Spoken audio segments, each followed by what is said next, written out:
Testing, mic one. Testing. Put my phone down. Testing, mic two.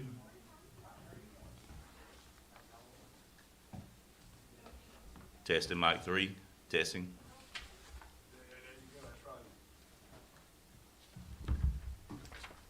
Testing, mic four. Mic five, test. I have a problem with sound today. Testing, mic six.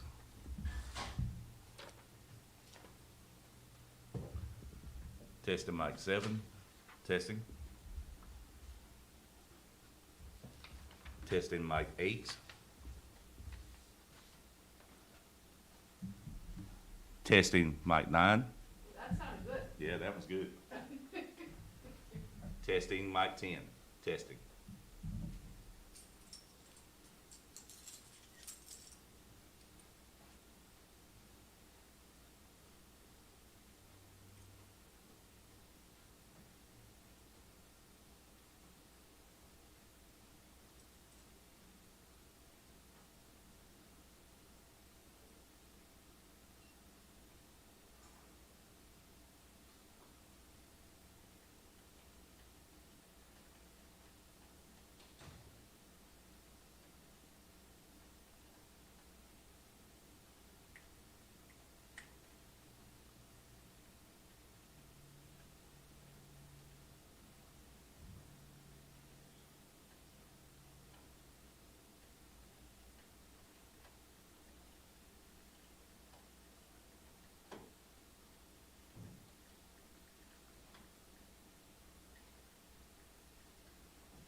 All right, so switch it over to your PC and let's do a test on that real quick.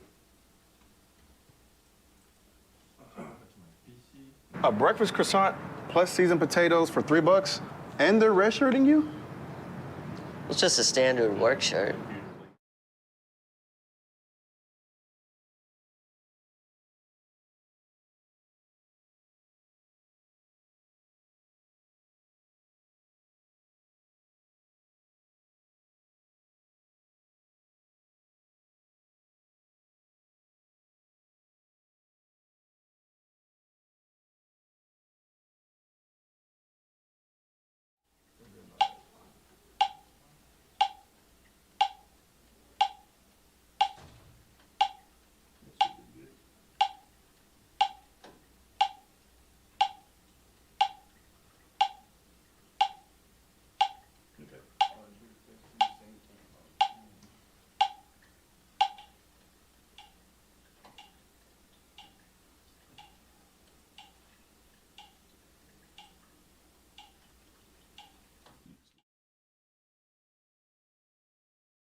on Monday, October 31st, our Moore County Board of Education special call work session. Is there a motion to go into closed session? Madam Chair, I move the board enter closed session to consider confidential personnel matters as provided in North Carolina General Statute 143-318, 11A1 and A6, and 115C-319, and to consider confidential student matters as provided in NC General Statute 143-318.11A1 and 115C-402, and 28 U.S. Code 1232G, and to consult with legal counsel pursuant to General Statute 143-318.11A3. Is there, all in favor? Aye. At this time, we will go into our closed session, probably will be there a while. Well, I think that the secret purpose of it was for moon pies. Is that what?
we will call our meeting back to order. At this time, we will amend our agenda, and Dr. Locklear pull out item number B for pending action and place that as a placeholder on our Monday Yes, for ma'am. first reading. The board could waive second reading, Okay, and approve those policies Monday. That's okay, correct. so let's do that That's Monday, what's that? for our regular board meeting. Okay, So, I'm sorry, I assume there's gonna be a vote on this? yes, Okay, yes, all right. yeah. I have a few things when we get to the discussion part of that vote. Okay, and then secondly, pull out board policy manual numbering conversion under reports, information, and discussion, and move that item to December work session. Is that right, Dr. Locklear? I just want to make sure that I have, Well, I believe that is just a straightforward information item that Ms. Carter was gonna share about the process of renumbering. It Okay. only renumbers policy. I think it'd be okay, very so, brief okay, information. all right, so we'll leave that one. So the only amended change would be that we pull out revised policies, first reading, and put as a placeholder for our board meeting on Monday. And, Madam Chair, I think if you're going to do that on Monday, you probably should have the renumbering on Monday too. It's just my guess that the changes in the policy would probably follow the renumbering, or am I incorrect? No. It has nothing to do with it? Okay, Okay. all right. Renumbering separate. okay. All right, All let's right. just, I mean, I don't care about the So- renumbering. So per se. is there, I present that as a motion. Yeah. No, I'll present that for us to. Everybody clear on what the motion Yeah. is? I'm not sure. Okay, well, I move that the policy be agended as stated by the chair. Is there a second? Second. Now, discussion. I do have some discussions on this, really.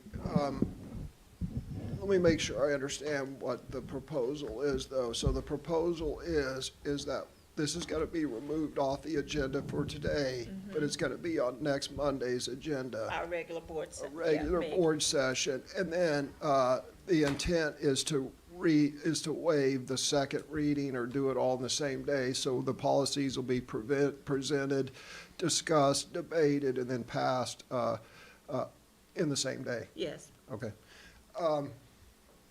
Okay, that certainly is not without precedent on the board. We've done that before, right? I mean, Yes. I don't recall the circumstances.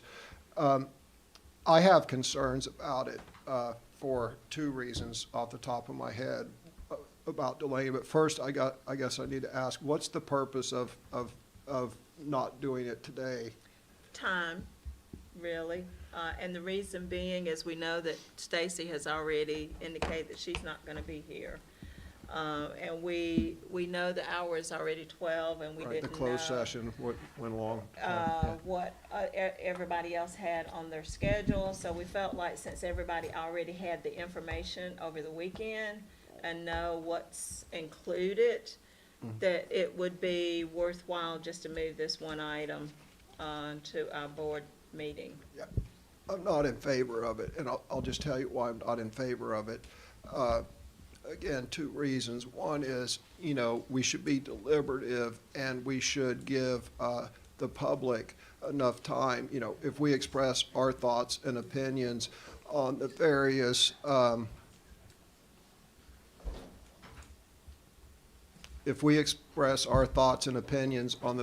policies today, then the public and other board members have a week to think about it and then consider each other's thoughts. The public can consider our thoughts, we can consider each other's thoughts and opinions. Then, in a week from now, we can very thoughtfully vote on it or, engage in further discussion. If we kill that, then we have like an hour's worth of discussion, debate, and no time to think about other people's thoughts and and opinion. So that's the first reason, is you're cutting out a week of thoughtful consideration of other opinions. The other issue that I have is I hearken back to 2 years ago during the election time when the then previous school board decided not to vote on a couple things, really kicking the can down the curb until after the election, one of which was student surveys, and there was something contentious.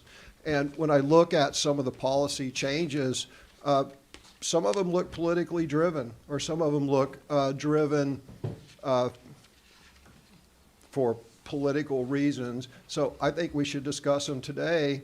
And then again, why kick the can down the curb? And then all of a sudden it becomes eve of the election, let's discuss this and then let's hurriedly vote on it. It just doesn't seem like something we should rush into. So what I'm saying is we should take the time to discuss it today.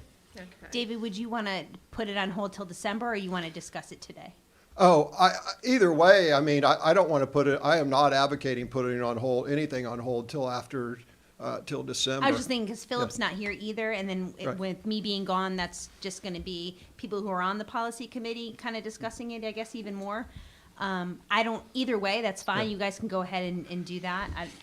I Well- can look at it at home and give you guys, if I have any questions, I can bring them up next Monday. So it doesn't matter to me. I was just- Everyone, of course, everyone will have time to address it next week as well. And who's to say that one or more of us won't be here next week? I mean, you never know what the future holds. So anyway, the earlier we start discussing on this, the better. Okay, any other comments? Just one briefly. One of the things that does concern me is that we will be discussing, however tangential it is discrimination based on sexual identity. And sexual identity discrimination is where a person identifies as a male but identifies as a female, or as a female and identifies as a male. That is quite important if we're going to have a policy, even if in our particular case, this only deals with our food service policy, but it still is the beginning of a policy which eliminates, which requires us to not do anything based upon sexual identity, such as put boys in girls' bathrooms or girls in boys' bathrooms. And what that oddly enough does is in the cafeteria may require us to allow boys in girls' bathrooms, or boys or girls in boys' bathrooms. So I think it's important that we do discuss this, and we discuss it quickly, because I believe the public is very interested when you start changing such policies. Yeah, and if I could, real quick, just dovetail with what Mr. Levy said, and that is, I did not say that, but some of these policies, the magnitude of them, for example, one of the policies that Mr. Levy just alluded to, very well could affect women's sports and the ability for males to play in female sports. It may affect restrooms, and this is not a small policy thing to be, and I know this is pejorative, I'm not saying anyone's doing this, but I was going to say swept under the rug, but let me re-say that. This is not a policy that should just be, let's waive the first and second reading and let's just have a quick discussion and let's vote on it, because this is going to affect female sports, and this is going to affect privacy in restrooms and locker rooms, and is going to affect a lot of stuff that, as Mr. Levy said, the Moore County public is very, very interested in, and quite frankly, they deserve an extended discussion and debate on this topic, not a shortening or abbreviation of it, and that I guess is my main point. So We already discussed it. We so might as well already just keep it on. discussed it. Point- So point- let's point of- just- point of information. Are we Let- postponing this until Let- our next meeting, or are we postponing it till December? I don't Mr. know which Levy, one. just allow me to withdraw my suggestion for motion. Can I do that? Sure. Let me do that. Let me just withdraw. We just talked about And at this time, is there a motion to approve our agenda as written? So moved. Is there a second? Second. All in favor? Aye. Aye. And before I forget, I just want to mention that Mr. Holmes is not here today. He sent his notice in, so just wanted to acknowledge him. At this time, Ms. Caldwell, would you lead us in a pledge of allegiance, please? I pledge Allegiance to the flag of the United States of America and to the republic for which it stands, one nation, under God, indivisible, with liberty and justice for all. And at this time, I would ask that we just take a moment of silence and reflect on, we lost one of our students. We lost two. Two students. And just their families at this time. Let's just, our thoughts definitely go out to those families and the schools.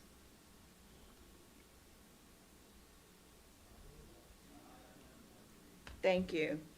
At this time, we will have an action item, High Falls Elementary and New Century Middle schools with sewer lift station change orders. Dr. Locklear.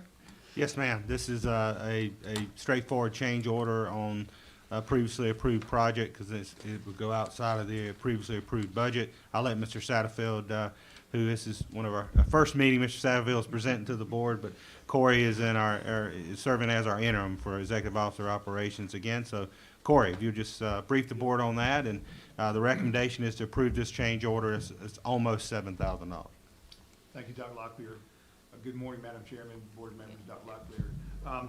At the January 10th meeting, the board voted to award work for rehabilitating the sewer lift systems at High Falls and New Century. Work is being done right now on High Falls, and it should be completed by Christmas break, and then they will start on New Century right after that. They have come into some problems while they started digging, and things like repairing the wet well top leveling, and then brackets needed for pump guide rails, and that included a $6,925 change order, raising the price from $609 to $616,000. And just considering we need a change order for that so they can complete that work and still be on time. I did ask about the New Century project. They said they don't think that they would see those same problems at New Century. So I guess for your consideration at the board Monday, we would need to get some feedback and a motion to approve this. So the project is totaling the $6,900 is what you're saying? Right now it's $609, it would total $616. Okay, gotcha. Okay, at this time, board members, Madam Chair, I make a motion that we approve the change order as presented. is there a second? Second. Is there any discussion? All in favor, let it be known by saying aye. Aye. And opposed? Okay, motion carries 6-0. Thank you, No, Corey. not 6-5. Thank you. You seem surprised. Next, we have pending action and discussion.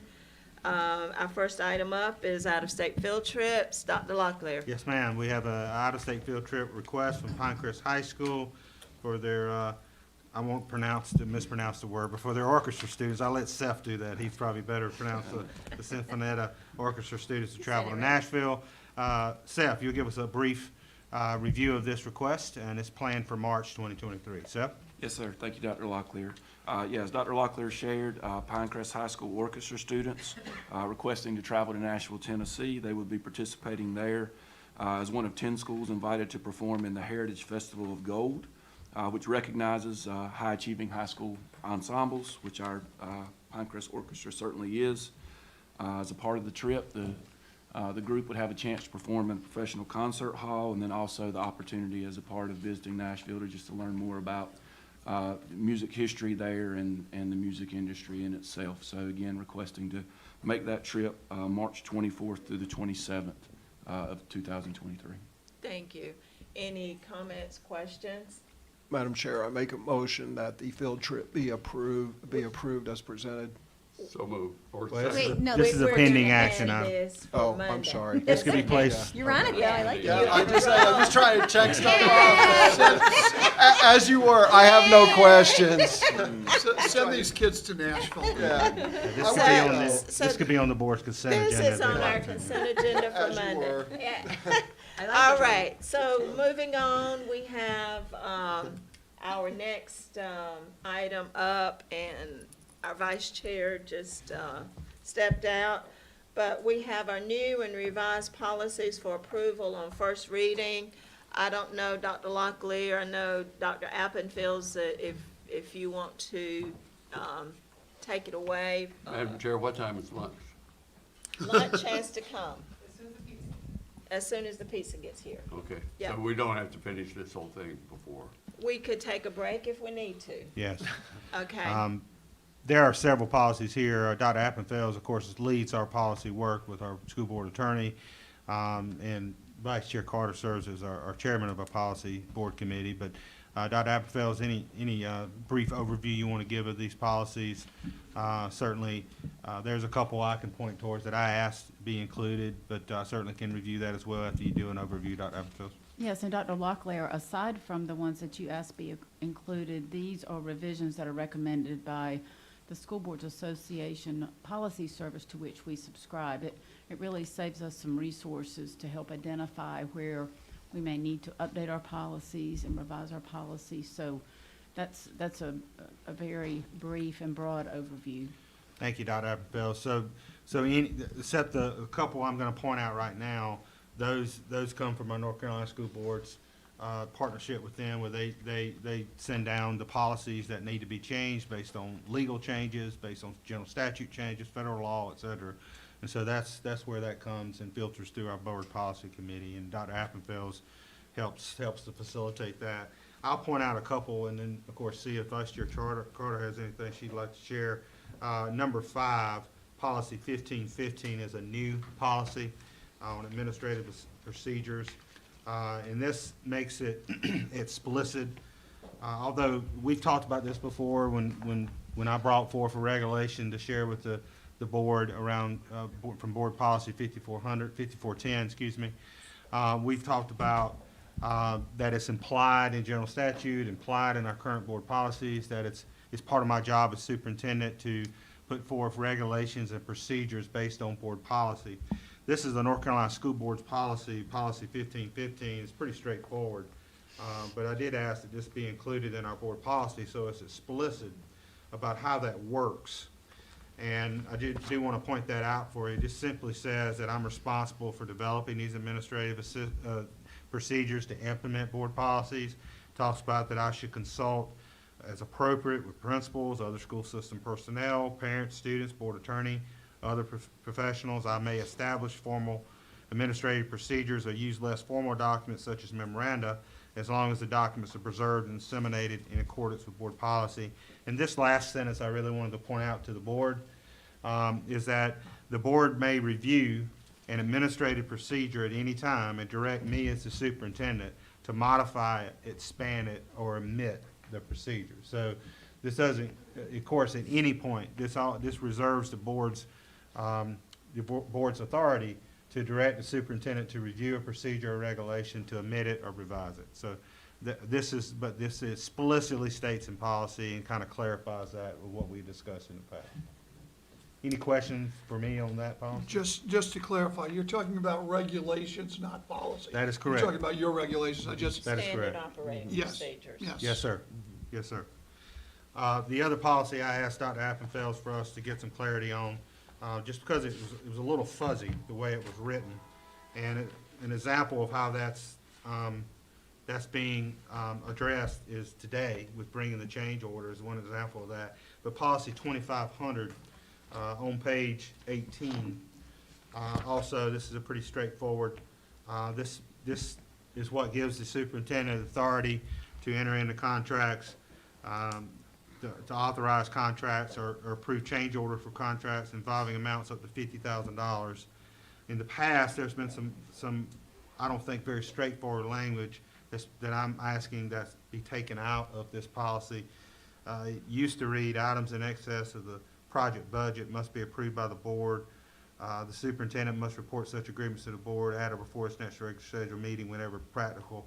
We discussed in board policy committee, and certainly welcome any of the committee members to share their thoughts, but that just was unclear because the preceding statement basically says that, you know, I have the ability to enter into contracts up to $50,000. Anything over that has to be board approved. And so that's just cleaning up that language and just kind of making it very explicit so it's not fuzzy, the language that came after that. So that's really the only reason. As I looked at that policy, you may recall I brought the New Century Middle School paving project to you for an approval on a change order, and et cetera. So it's just that type of situation like we had this morning with $7,000 change order, that we could just move forward with that work and bring it back and certainly keep the board informed, but we could just continue to move forward with that type of change. And Dr. I do have Locklear, it looks like the "of" needs to be struck too, so I'll make Okay. that fix. Sorry All right. about that. I do have a specific question on that. 2500A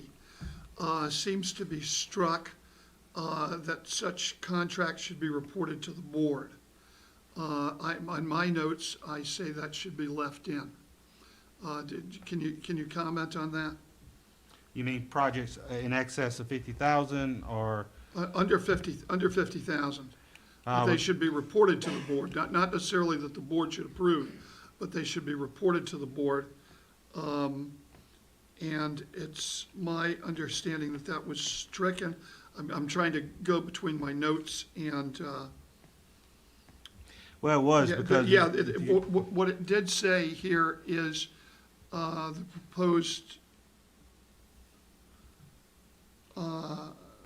proposed superintendent must report the assignments to, the agreements to the board. Why was that stricken? The discussion led us to the fact that it was unclear, because we know that the superintendent must report anything exceeding the $50,000. But Because I- they can't do any more than that. So this is an effort to clear that up so that we know that any items in excess of the 50,000 must come before the board for approval. Well, it must come before the board, but items under $50,000 should be reported to the board. I mean, if you've got, you know, I'm not, believe me, I'm not saying that this superintendent would do anything, although in the past, this has happened. You've had contracts for $10,000 here, $30,000 here, particularly with regard to memberships, which I understand, by the way, we have done away with, so it's not, the memberships themselves are not issues. But, you know, when you start $10,000 here, $20,000 here, as they say, pretty soon, you're talking about real money. So I think that we should leave that in, so it should be reported to the board. I'm not saying you can't enter into the contract, but it should just be reported to the board. I think the general feeling was that becomes almost unwieldy, given the number of contracts that are before the school system on a monthly basis. And you were present, or Dr. Appenfels. Well, I was going to just say, if I can interact, if you scroll down a little bit on B, it says school principals may enter into other contracts for goods and services in amounts up to $10,000 without prior approval. That would be like what you see, class rings, caps and gowns, senior supplies, but they need approval after $10,000. So is that kind of what you're talking about? No, I'm only talking about the superintendent, and I'm only talking about the $50,000. I understand that. Anything that- under that- 50. That school principals, enter into contracts for caps and gowns for $10,000. But that's what he would approve that, is what. That doesn't bother me. I'm talking about the specific language on the $50,000, $49,000, should probably be reported to the board. If nothing else, you can do it in that board report Monthly that you do each month. It doesn't have to be a formal report to the board, but it's just something that's what we do here is look over such things. Because there's no So- language in there with that, so we would have to add it. We would have to. No, it's just leave this language in that you've stricken. Under 2500A, you've stricken that language. Must report such agreements to board. Do you see the red word stricken? At or before, but this is for the, So it's, anything. if it's referencing the $50,000. Yeah, this is Yeah. representing the 50. The superintendent must report such agreements, which is relative to the $50,000. If it's under, my reading of it is if it's under the Well, that's- $50,000, Okay. it doesn't need to be reported to the board if you strike this. But if you leave it in there, even if it's under $50,000, it needs to be reported to the board. But part of my request is to revise this is because that can be read either way. It was not very clear to me, and I wanted to clarify that. Now, I would say that it certainly is going to be an impact to our finance and budget team to pull reports of every contract, we may enter for various reasons. That, as Ms. Carter said, that can be a bit unwieldy. But at the same time, we want to be very transparent for any information that the board wants or would like to review. For example, I think we had a suggestion to put our check register out on the website, and we do that. And so that's one way to see, how we're spending our money. We have our checks that are posted, each month.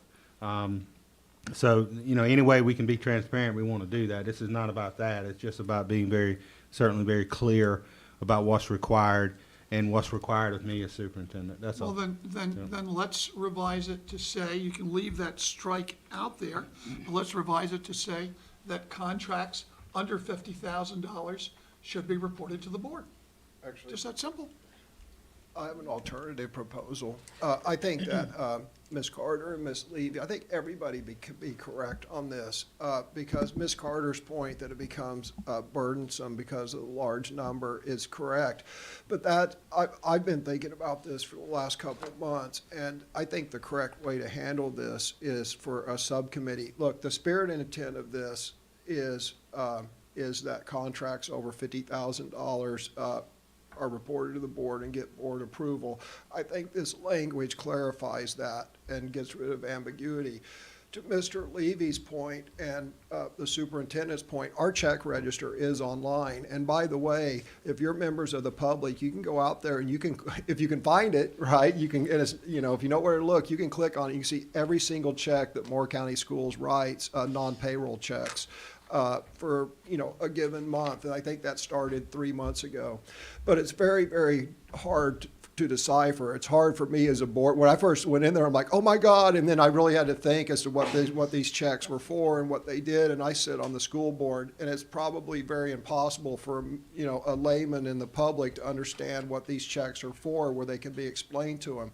So here's what I would propose, and I've been meaning to do this anyway, is what should happen is once a month, a member of the budget committee should sit down with someone from finance and maybe someone from the general public, an interested person, and sit down and go through that public check register once a month just to see, so that a member of the board looks at it. The board as a whole doesn't need to look at all these contracts, but if 4 years ago, board members were looking at the under $50,000 contracts, maybe the board would have decided not to send money to the innovation project and all these dues and stuff. So the way to do that is not to make board meetings longer. It's rather a standing subcommittee of a member of the standing finance subcommittee, along with a person from finance, just once a month sits down and looks at it, and then just reports back to the board, no, everything's good, or I've got questions on this. So my point is, I think that's something that can very easily be handled by a functional committee. Or you can just, in the school reports, you can say, $35,000 contract for caps, I won't say caps and gowns, for cleaning services, okay? Anybody wants to look at it, you go to the office and look further. But all you have to do is list it. We're not talking about show me the contract here at a board meeting, and we're not even saying let the board approve it. Just list the contracts. And it's like a one-sentence thing. That just seems to me to be the transparent thing to do. Any other comments? If we want to change these things, how are we doing this? So let's, I know you had questions about, are you talking about the one that we're talking about now? Well, I'm talking about the one we're talking about now, and I've got a Okay. whole bunch of other questions. Okay, on different ones. so what? I'm sorry, Ms. Caldwell, What I is- apologize. What is No your apology. Okay, Don't need so what is your suggestion for change? Do you have that, or do you want to send it back to the policy committee? What Well, is your suggestion? I have a suggested change that, that you just say that, all contracts under $50,000 shall be briefly listed for the, for the board's edification. Let's put it to you that way. I don't want to make it too unwieldy. Like a one-sentence thing in our summary should be okay. And then if anybody wants to look at it further, they can. So it would be my motion, whether I'll get a second on it or not, I don't know, to change this to include that. And read that again, all board, what did? All contracts under $50,000 shall be briefly reported to the board. Okay. And so the suggestion is to add this language into this particular contract, this particular policy. So, One of the things that we discussed at the meeting, Mr. Schwartz shared with us that on the state board level, they get they can approve up to 500,000, or the superintendent can approve up to 500,000 without authorization. And so every month they get the list that needs to be approved, which is anything over 500,000, and then they get simply a list of every contract that was entered into that's below 500,000 because it didn't require approval, which is a similar thing. It's just we're dealing with 50,000. But Mr. Holmes and Mr. Dennis and I all felt like that was really stepping into micromanaging. If we're going to insist on seeing every $1,000 that is spent, our superintendent is going to be hamstrung. Now, Mr. Hensley's idea that, I mean, we have a budget committee for oversight anyway. That's why they exist. I just don't think we need to specify that it has to be put out there and listed for us to go back and second guess the superintendent on everything that's done in running the schools. And the three of us were in agreement on that we didn't feel it was necessary. By the way, I don't intend to second guess the superintendent on anything. I just want to see the list. Yeah. And I may second guess him on something, I have no idea what it might be. But I just think it's a matter of knowledge by the board. We have to supervise, that's what we do. Mr. Hensley, did you want to add your recommendation to the policy? I don't, well, is there a motion on the floor? No, Okay, what I yeah. would like for us to do is to get everybody's comments. Right. And then we'll add those, because we're gonna have to approve Right. this on Monday at our board I meeting. am fine with this, with the superintendent's recommended changes, striking that, because Okay. in my opinion, the purpose of this is that contracts over 50,000 be reviewed, be approved by the board, which is appropriate. However, I've long felt that we need another mechanism to review all expenditures, and that's a oversight function of the budget subcommittee. So Okay. we just need to get the budget subcommittee to review the monthly expenditures, and that's just good order and housekeeping anyway. And maybe we could catch some structured expenditures and stuff Okay. like has occurred in the past. Well, then let me change this, that maybe this will help with Mr. Hensley's suggestion. That the superintendent report to the budget committee all contracts under $50,000. Okay. Does that work for Or you? the budget committee review all expenditures. It's not contracts, it's just all non-personnel expenditures under $50,000. Well, you can, that would be hugely, I don't feel that I don't feel that my changes need to be incorporated in this policy. I think we bring it up at another time. Okay. All right. Okay. So are you withdrawing what you have added? well, it looks like the sense of the board is that, That it's that, subcommittee. I'll second it and we can vote, but, you know. you know, no, I'm not Okay. gonna do something which is dilatory. I Okay. still believe that the board should have reported to it Okay. all, not expenditures, but all contracts Okay. under $50,000 in a cursory fashion, but I don't seem to be able to get that kind of Okay. support on the board, so I'll withdraw it. Okay, so are there any other policies that you reviewed over the weekend that you have questioned before we yeah. move to our next topic? Oh, yeah, well, let me go over them. I know you had one in particular. No, I do have one in particular, Okay. but What number was that, Bob? The that one- was, what we were talking about here was,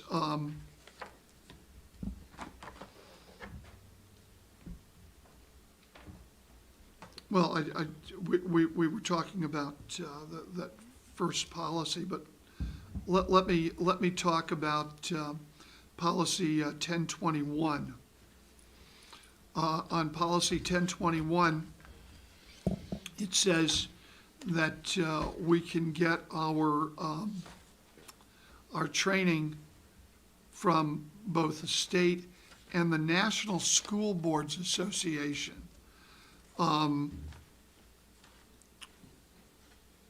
And Bob, what page was that? I'm sorry. that was policy 1021. And I had suggested striking the words "and national." Okay? We discussed that as well. That's down near the bottom, Mr. Bachelor. Because we know that North Carolina Page withdrew 4. from the National School Board Association.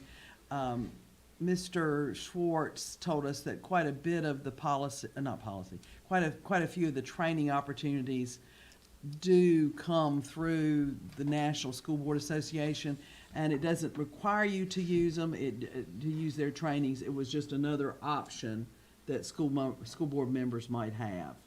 And he felt like we should have that added as well. It did require us to belong to the National School Board Association.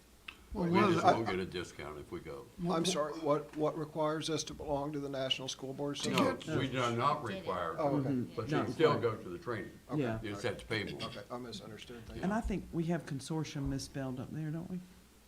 Well,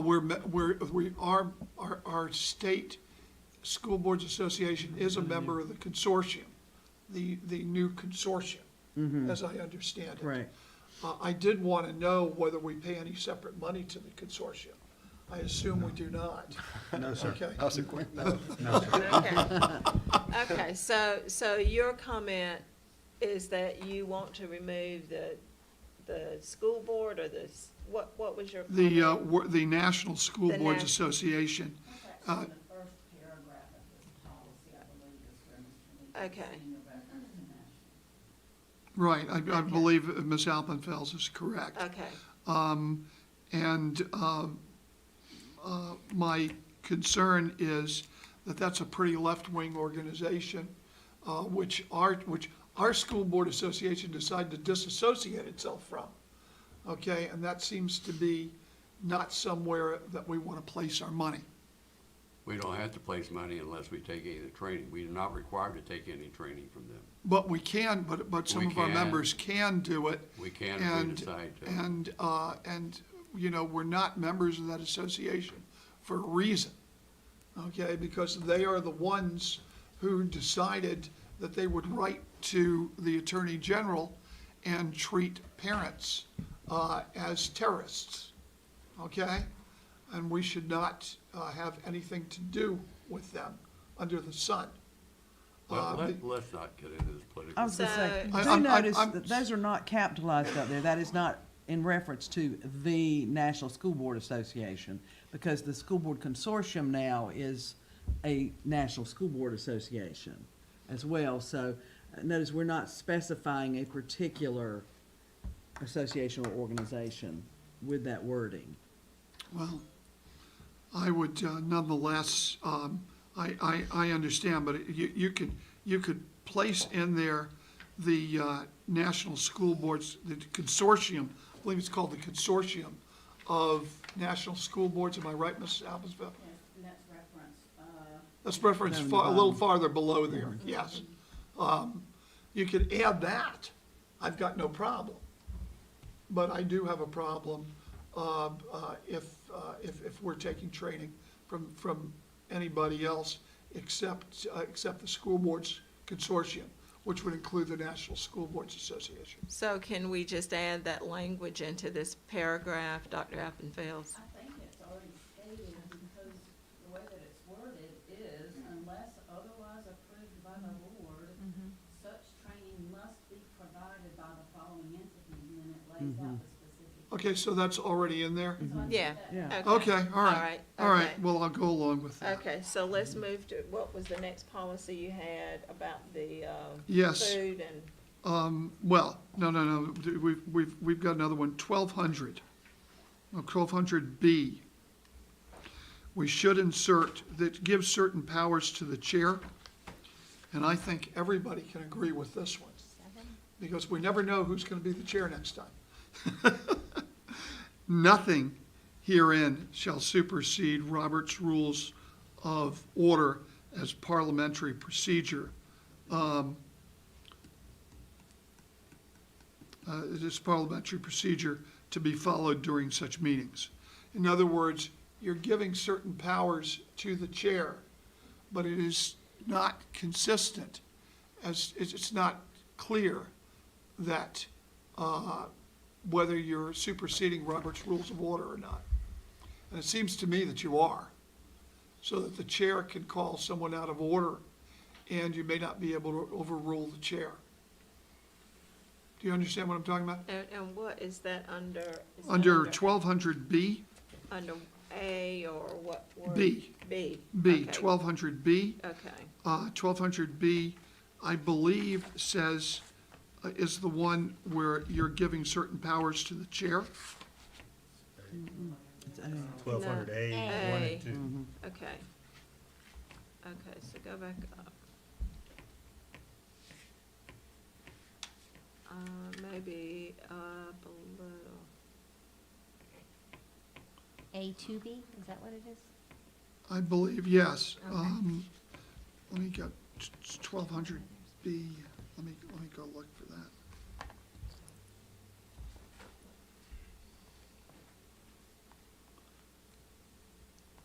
I don't believe that Robert's Rules is ever referenced specifically in any policy. You're asking to add an F, I guess it was, wherever we get to the bottom of these, D, E, wherever 2 ends, to reference that the chair will abide by Nothing in these Robert's rules of- policies overrules Robert's Rules of Order. I mean, we do govern our meetings with Robert's Rules of Order. I mean, I don't know whether that's in policy or we just happen to do it. I don't know that it's ever stated in policy. I could be misspoken, but, I mean, I don't think any of us have an issue with referencing Robert's Rules, since Yeah. that's a generally So- recognized form of parliamentary procedure. Yeah. So add that as a And a just next that sentence. nothing, well, Yeah. the board shall generally, shall follow Robert's Rules of Order and during meetings, and nothing herein shall supersede Robert's Rules of Order. Okay, so that, you That's- suggested that's- that be added? Yes. Okay, I'm not sure that's the right place to add it, though, under the chairperson's duties. Well, actually, I had it under B, and I'm trying to get B to would B. be B Vice would chair. be vice chair. Just one second.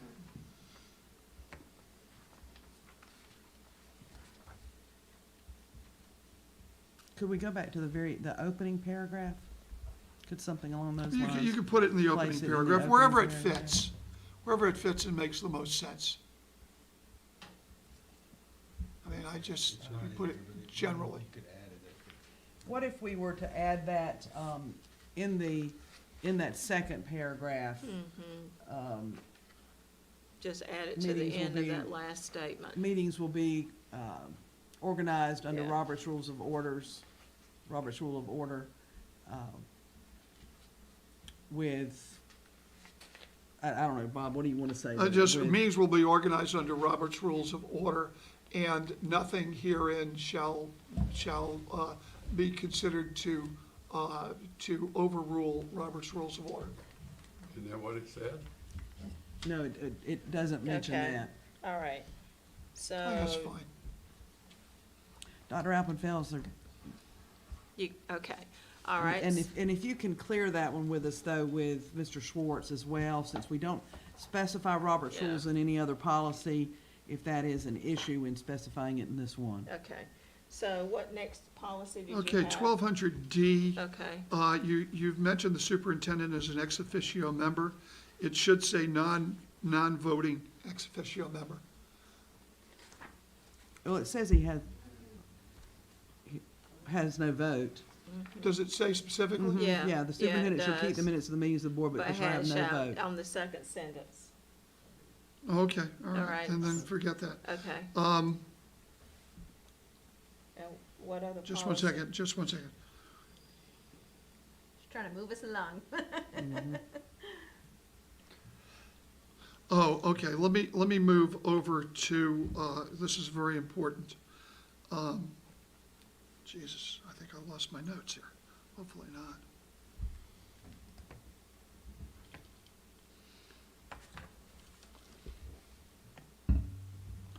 To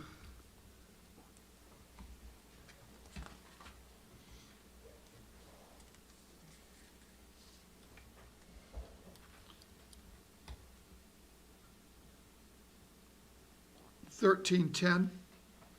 This should be where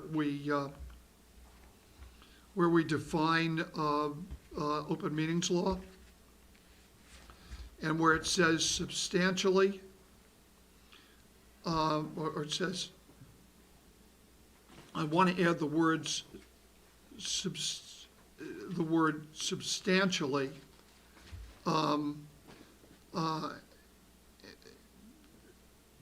substantially simultaneously, including asynchronous emails on the subject, on a subject or issue. And is that under the first couple of bullet items, or is that down in the subsection? No, that's in the beginning, At the top. where it defines what an open meetings is, Okay, okay? And here's the thing, this is a real-world problem. In Pinehurst, the majority of the board members were discussing various things using emails. And they claimed, and this went to court, and and they're even appealing this, that they did not hold a meeting because they're sending emails to each other. And that's not meeting together. And I want it stated that asynchronous emails are included in a meeting, that those should not occur. Dr. Appenfels, would you take a look at that one? Well, go ahead. I just think that probably needs to be vetted or addressed by Mr. Schwartz, I Okay. think. So can we follow up with that one? And Dr. Appenfels, I don't know if you've got another thought there. Well, it's broader than that, Mr. Levy. It includes or other electronic means. Oh, I understand that, but it says the word simultaneously. And in the Pinehurst case, they said simultaneously means like telephones or Zoom meetings. And they're saying, and they're claiming, and they claimed in their pleadings, that that emails, because they're not simultaneous, that they are an exception. And I want it to be clear, and it's just not been clear. And I think, personally, I think what they're doing, what they did in Pinehurst was abysmal, but that's just my opinion. Okay. Okay, Yeah. okay. You could add a word there, Mr. Levy, certainly, but it is a simultaneous communication, and then it says or other electronic means, but you certainly could add a word to be more clear there. And it talks about electronic means by the majority of the members for the purpose of. Yeah. Certainly, we can, the board, there can be an email that goes out to the whole board, but it's not, for, the purpose of Right, conducting but business. not to discuss, Right. it talks about discussing or doing business, okay? In the Pinehurst case, they actually did business. They created a resolution. What the resolution was, I don't want to go into because I don't want to get into Pinehurst's problems. That's their problem. I'm concerned about us being transparent and not conducting business via email and using that so-called loophole. Okay. So, okay. Now, did you have another one? Oh, yeah. If he was on the committee, we wouldn't have to be hearing all this. Yeah, I but just wanted to somebody, throw that somebody in got there. rid of, right after that CRT thing, somebody got me off the committee. So you get what you deserve. I'm sorry. Listen, Bob, I was the one that wrote the policy. No, Yeah, you I followed understand, but I was the one who Okay. pushed it, Just yeah. wanna make sure you understand. All right. So, 1310D, specially called meetings requires in this new policy a majority of the board, okay? First of all, for the majority of the board just to communicate and call a special meeting is probably a violation of the open meetings law in and of itself, okay? But our current policy is that 2 members can call a special emergency meeting. And oddly enough, that hasn't been invoked in the 18 months since I've been on the board, so it can't be abused. But I think it should remain as 2 members, both because to do otherwise would violate the open meetings law, and also because if 2 members of the board agree that it's important, we should have that special meeting. As long as we can have a quorum. Yeah, well, obviously you have to have a quorum for the special meeting. But you can't get 4 people, you can't get a majority together to call a special meeting because you're now violating the open meetings law by getting 4 people together to talk about an emergency meeting and the reasons for the emergency meeting. So that's a problem in and of itself. Okay. So, I'd like to chime in on here. At the beginning of the meeting, Ms. Alpenfels characterized that most of these changes came down from the State School Board Association, which those tend to be the boilerplate ones. The superintendent chimed in on at least one that he suggested. My question is, where did this arise from, and who suggested this change in policy? When the School Boards Association had made some recommended changes to their sample policy, our policy didn't align to it. So when Mr. Schwartz reviewed it, he felt like the School Boards Association sample policy was a much better policy and that we should replace ours with that. Okay, so this specific one was alignment with theirs, so, with, Because, change came out, so Right. I'm looking, and so I'll let Mr. Schwartz know, our policy is not aligned with theirs. right, understand. And so that's where this comes from. Yeah, so let me just real briefly, Mr. Levy has one set of problems with the State School Board Association. I have another set of problems with the State School Board Association that shows up right here, and I'll tell you what it is. If you look at the purpose of a board of directors, or you look at the purpose of a board of trustees, And then you look at what the State School Board Association says a board is supposed to do. They are two completely different things. If you look at the State School Board Association, in their documents, deeds, and words, tries to minimize the power of the school board and maximize the power of the central office. We could save that discussion for another day, but I can point to dozens of examples, which, by the way, is 100% out of what the School Board Association should be advocating. But that's what they do. You know, they pretty much say, hey, school board, you're there to rubber stamp the superintendent and just this and that, which is not true. And this is an example of that. I believe that if any two school board members get together and want to call a special session, that special session should be called. Now, the fact of the matter is that, you know, if it's so outrageous, the school board can come together and the first thing is just vote that the session end, and then the people who did that will look like idiots. But I think we should do everything we can to preserve the power of especially the minority people on the school boards to call special sessions. So I think this should be returned back to the way it was, where any two school board, upon request of two school board members, a special session can be called. Because the protection against that being abused is that, that school board special session could last 5 seconds. Madam Chair, lunch is here. May we break for lunch? Before we do, let me just, if you could follow up on that one with Mr. Schwartz, Dr. Appenfels. Okay.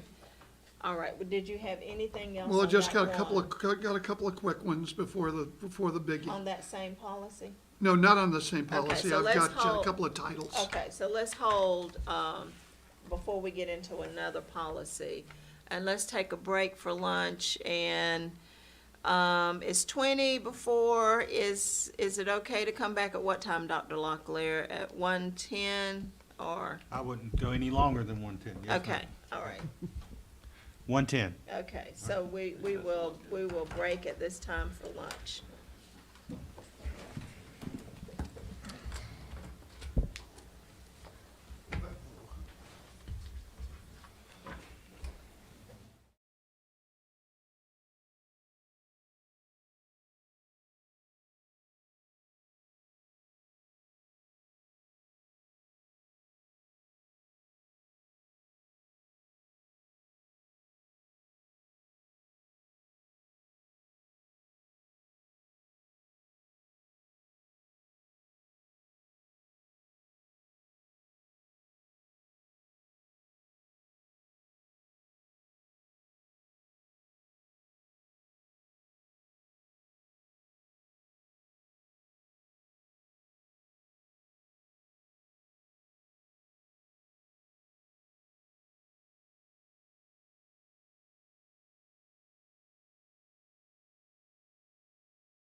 we will call our board work session back to order.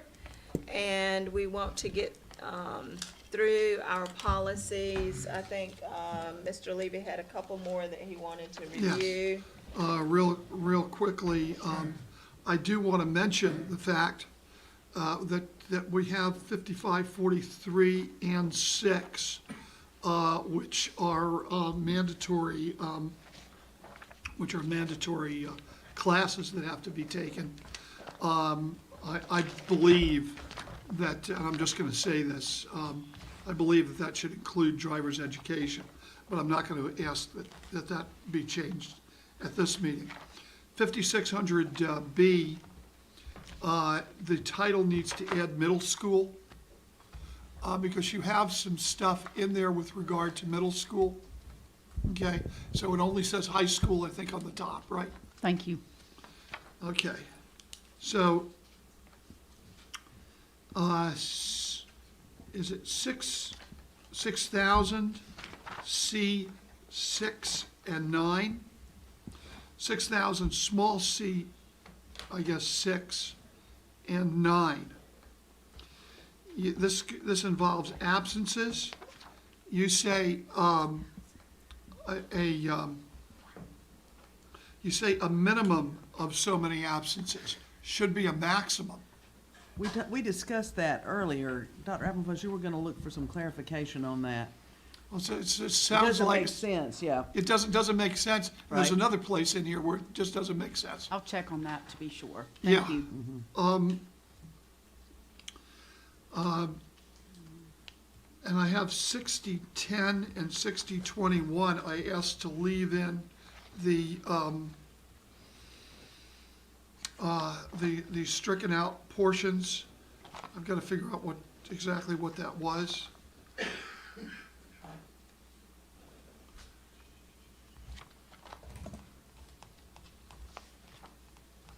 $60.10 was about attendance Mhm. age. Dr. Applefuss, can you speak to why those were removed? Because they're not being changed, they're simply being eliminated. Right, and they're redundant. Mr. Levy, for instance, the compulsory attendance age language is included in the first paragraph of the attendance policy, number 6,000. And so that was why it was thought we could clean that up, because of its redundance.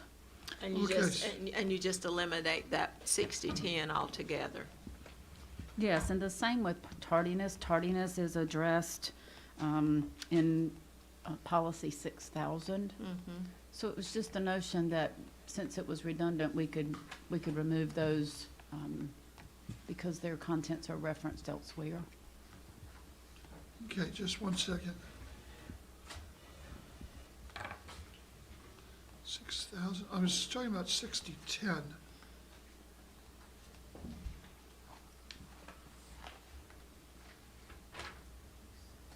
That's on page 68 if you're looking. Yeah, okay, so I'll take your word for it, that's just redundant. It shows it there It's on the board. it's included in 6,000. Oh, It's okay. included in another policy. All right, Yeah. well, let me just go ahead and move on, because things are more important. 6500 B1B.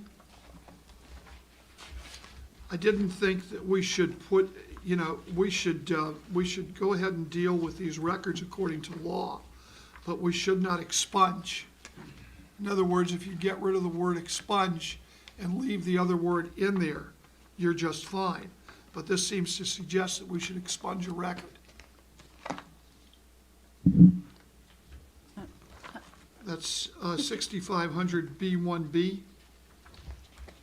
I don't see a policy 6500. I think maybe I'm missing it. I I'm don't not. have it either, though. What page did you What have? did I say? Are you referring to 6,300, Mr. Lee?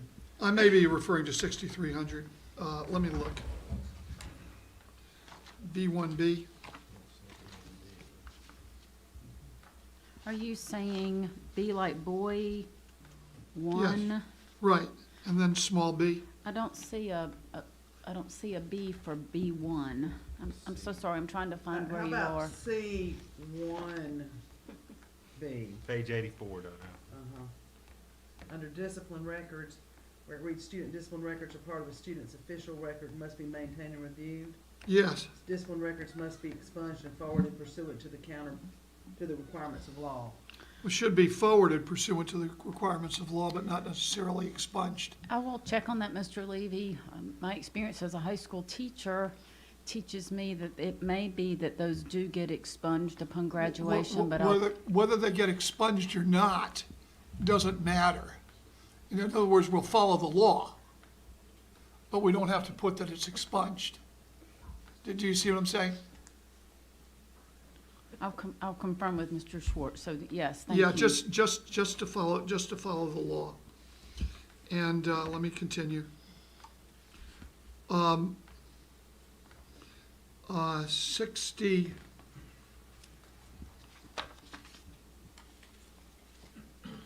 I can't read it.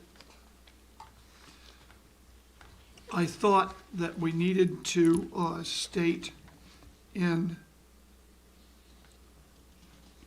maybe that's 6300 G2, any video or electronic document in the possession of the school or district relevant to discipline or discipline consideration of a student may be reviewed by a parent or guardian of that student, him or herself.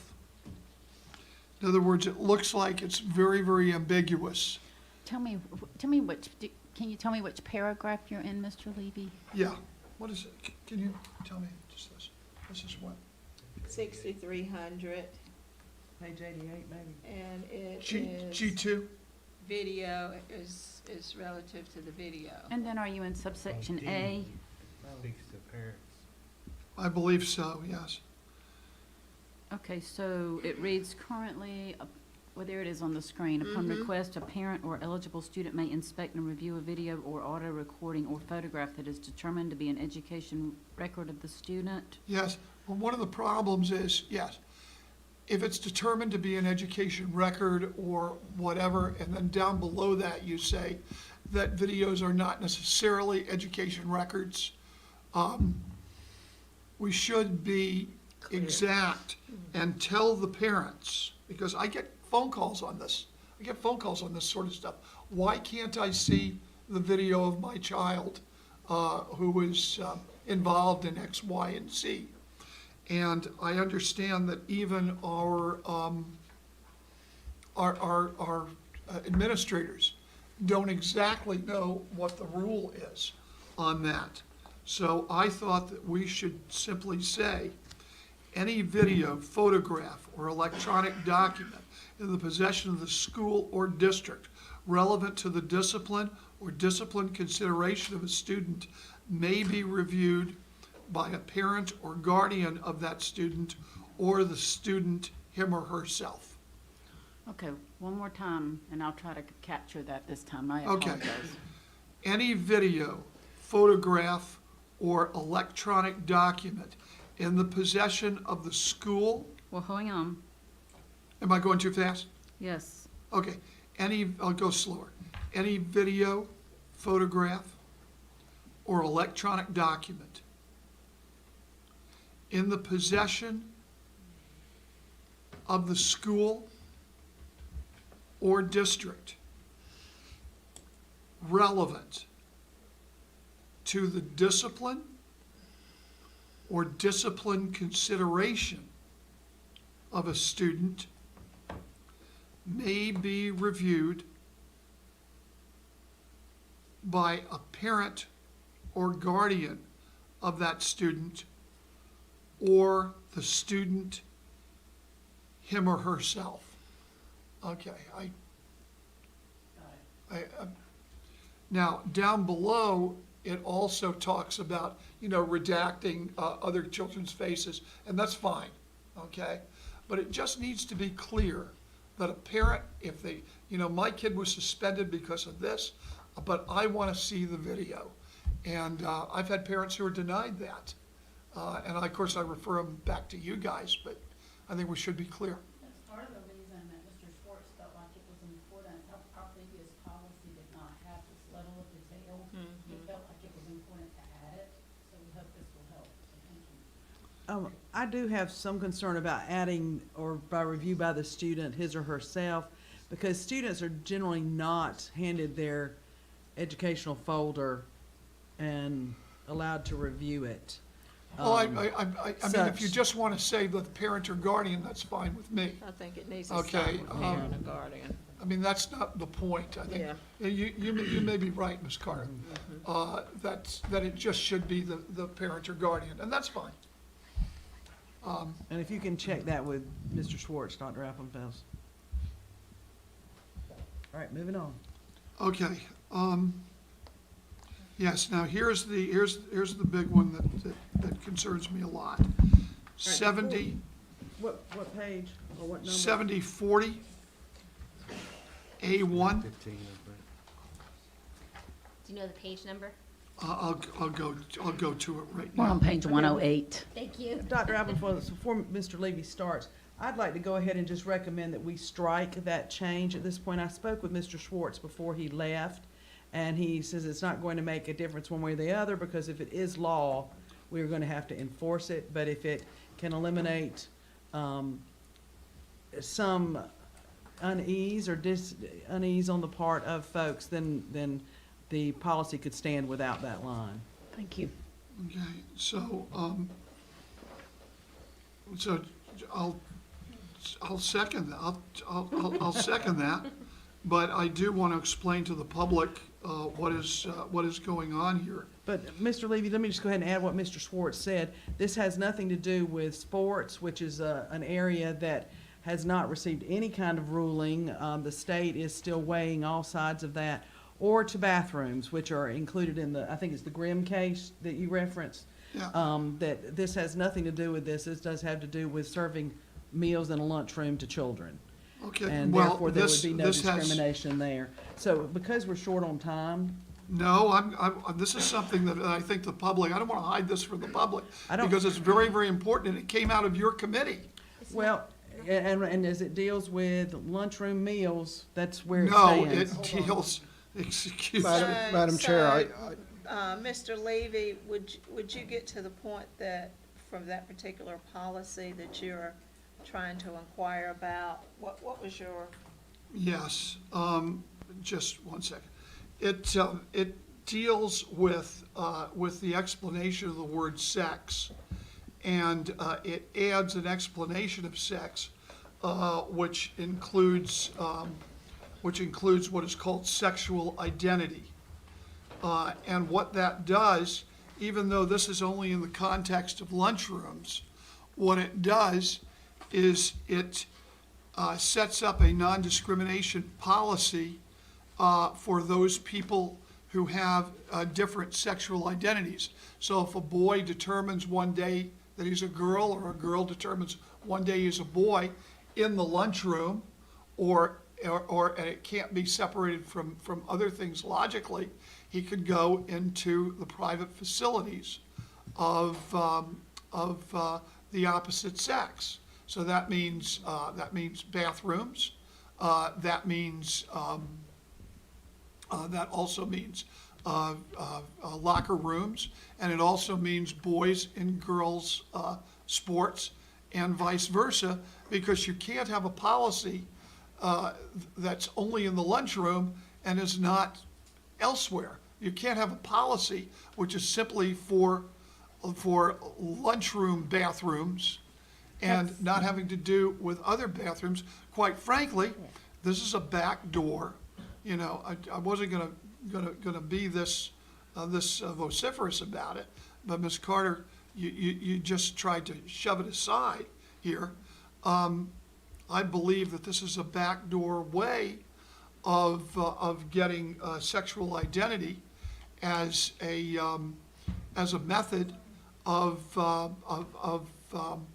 dealing with kids in school, and also allowing those persons to go into either sex bathrooms. and that's just not going to happen in Moore County schools. So for the policy that is up on the screen, are you suggesting that the red that we see I include? suggested that. I suggested that the red be struck. And that's And I what, second it, right, okay, correct. so will that, will That will satisfy me. Okay, so basically, for this policy that's on the screen, we're asking just to eliminate the red, the additional component of that, Dr. Appenfels. So if you could just take care of that and just bring back a clean copy, that would be great. This policy will not be brought back. That was the only change. That was the only change, okay. Yes. All right, is that it? That's it. Okay. That's the last thing. I was. Doctor, I'll take, am I'm I at a the medical hospital doctor, or again. an educational doctor, or an attorney? I'm at the hospital, go ahead, Which Mr. one makes the Houston. most money? At the hospital, they do that. I could assume which one, anyway. So I just have a couple questions and observations. So first, where did this recommendation come from? This is language that has actually been a part of defining what sex means in the aftermath of some court cases. And our policy committee has routinely elected not to include it, even though it is law. Okay, so what, is this in the model policies from the State School Board Association? It is.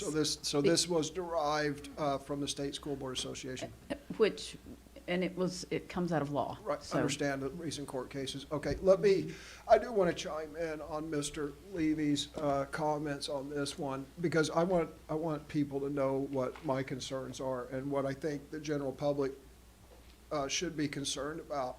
A couple of things. One is, let's say this was going to stay in there. You could say, well, gosh, okay, to make sure this only applies to school nutrition, which was part of the argument, it only applies to nutrition, you could just put in school nutrition officials, right? That way it would not more broadly apply. And then you think, well, we're safe. And then you think, well, maybe not. Maybe there's times where nutrition officials should recommend a different diet for, say, a pregnant female. Maybe there are bathrooms in our school cafeterias which would be covered by this policy. So even though it's easy to say, gosh, we'll just neck this down to the school lunch program, there are issues there as well. A big problem is, traditionally, America has decided there's categories that we rightfully are not going to discriminate against. But then, and those are generally well defined, age, there's an age,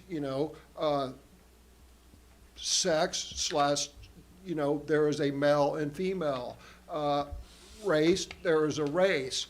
But you start getting into squishy stuff like gender identity, show me where that's defined in law, and show me where, let's say, going back a long ways, Chester the molester could show up and say, I identify as a girl.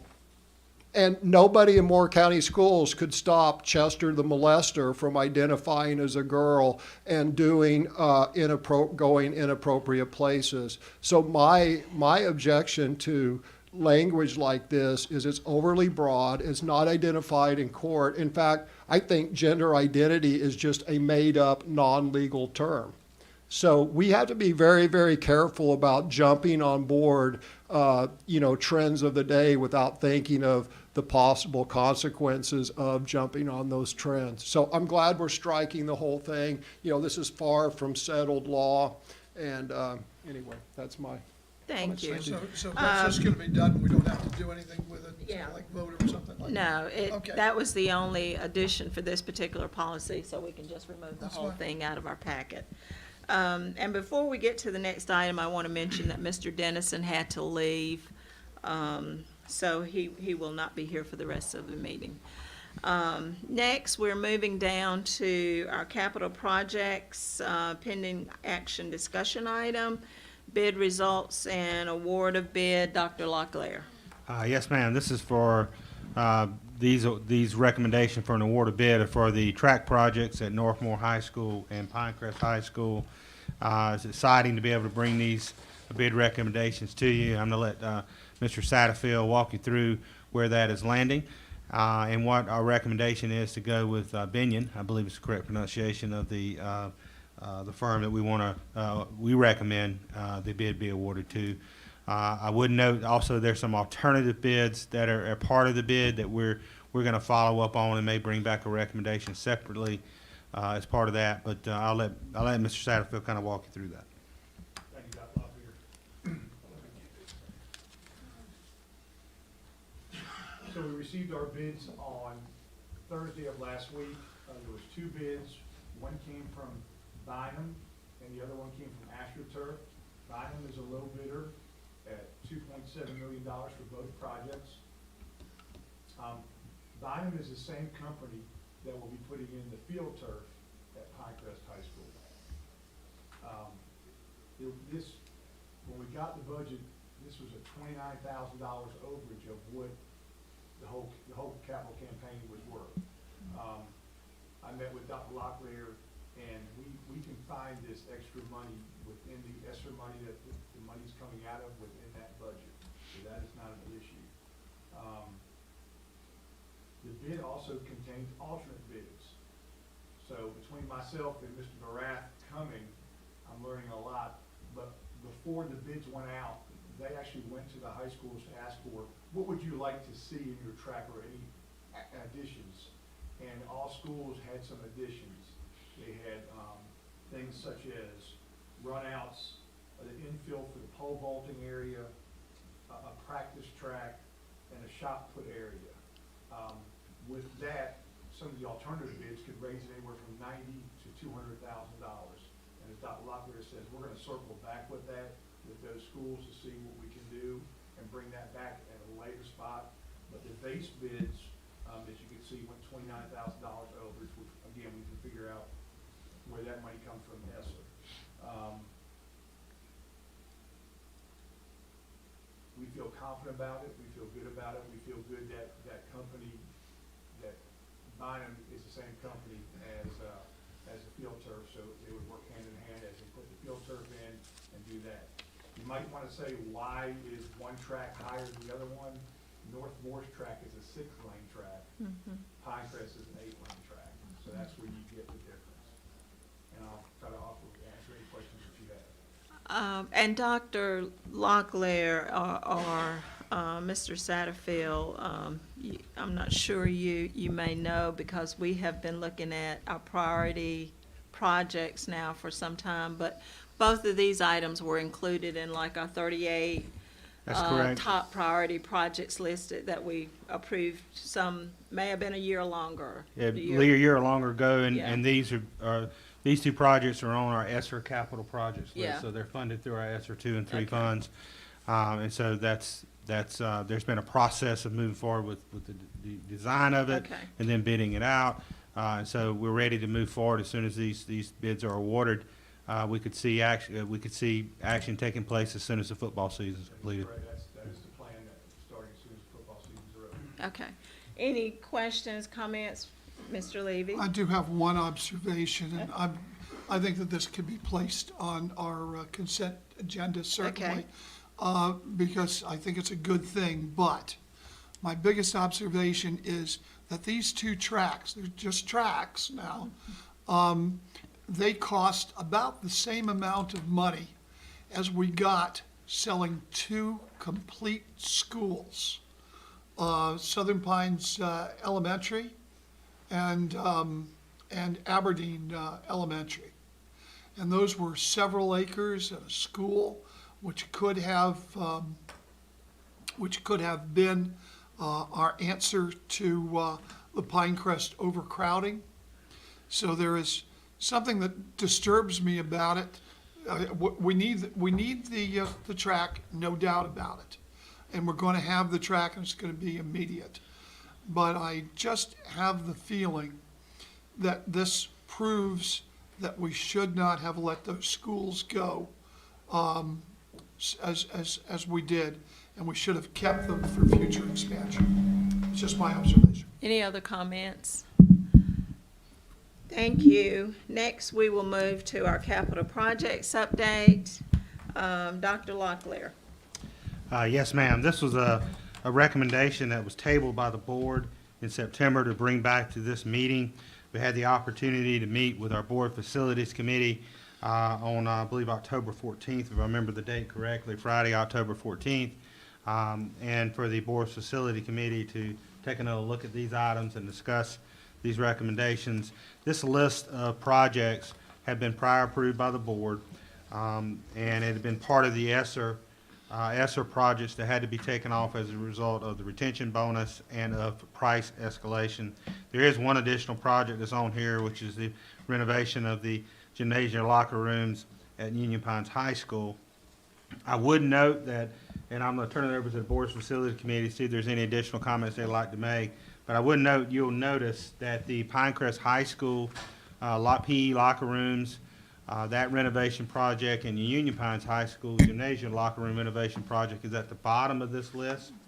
And as noted in the executive summary, these are put there to allow for these projects to potentially be included in a master facility plan modernization projects at Pinecrest and Union Pines. So if that happens to be part of an MFP project, it would not be addressed through this. It would be addressed through that modernization and renovation project instead. And we'd be able to apply these funds to other projects. So that's why they've been put as the last on these list of items. And I'll turn it over to Ms. Thompson and Ms. Codwell and Mr. Hensley. Any comments you'd like to make from the Board's Facility Committee discussion? I have. Go ahead. I was just Go gonna ahead, say, I Ms. have one, it's actually a question, because of recent events that happened when we lost our internet for that day. Do we need to do anything for Pinckney as far as getting more up to date, or was there any repairs that we need to do to make sure that doesn't happen again? I don't think, there's nothing that needs to be added on this to my knowledge.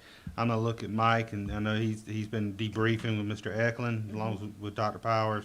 Mike, anything you wanna share around that, the debriefing of that incident and what Kent Eklund's looking at? Yeah, a very unique situation, unfortunate situation.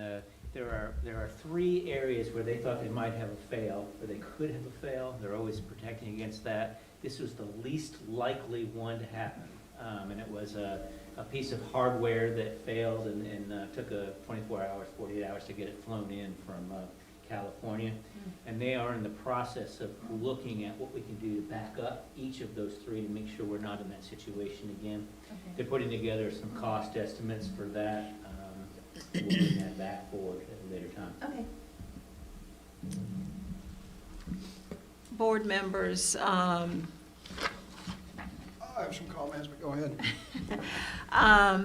with regard to reprioritizing the Pinecrest and the Union Pines lockers, you will hear more about the rationale for us doing that in our next master facility planning update. But the thought process was when the subcommittee looked at this was, we know that there is going to have to be some renovations and possibly some additional buildings placed on campuses at Pinecrest and Union Pines. So we felt like that possibly through that process, that the locker rooms and the floors and the things would be taken care of. And again, we plan to go in a little bit more detail on our next item, talking about the overall master facility plan. Mr. Hensley, you want to comment or ma'am. add Thank to you. that? Yeah, well, not specifically your comments, but I have questions about this. So I guess my first question is for Mr. Satterfield, correct? Yes. Yeah, thank you. I am horrible with names, by the way. I look at my wife and I go like, and she goes, Lisa, and I'm like, yeah, that's, anyway. You did really well with that. Too so much it's all right. information. Anyway, so did we get these bids requoted? No, not to my No, knowledge. not at this time, no. Okay, so I think we have a misunderstanding here. When I made the motion, I think it was 2 months ago, that we table this spending. First of all, as we discussed in the committee, I believe if we go back and look, we tabled not just this spending, but the installation, the renovation of the 6 gyms or 5 gyms, whatever quantity it is these days, without the air conditioning. And the reason why is because, at least when I put forth the motion and when we discussed it, was because of concerns that we had been spending way too much on these type of things. So it was not my intention, nor did I think it was the board's intention, that we just postpone this for 2 months, wait for our current operations person to come back, and then just resubmit it to vote. It was my intention, I think, that if we go back and look at the discussion and the motion, the intention was to get much of this requoted, because I believe it's way too expensive. And by way of example, I will offer Aberdeen Elementary, Southern Pines Elementary, and Pinehurst Elementary that this board spent $105 million or $35 million per school, when a operations person down in Darlington, the place with the racetrack, built 3 identical schools in capacity for half the price. And so the intent was to get these rebid, not just represented at the same cost. Secondly, by way of another example, is the gymnasiums, where, as I talked about 2 months ago, where the good people in Northmore 10 years ago, a decade ago, said, we would like our gyms air conditioned. And in spite of, and our roofs not to leak, in spite of repeated promises and bond issues and sales tax stuff, to this day, 10, 12 years later, they still do not have air conditioning or non-leaky roofs in their gym. I think you mean Westmore. I don't think you mean Northmore. Well, no, just Northmore. I'm talking about everybody north of. Northmore, I'm yeah, talking right. of everybody north of 73. Oh, okay. I'm not talking about Northmore High School. I'm talking, actually, I'm talking about everyone outside. Well, we all know.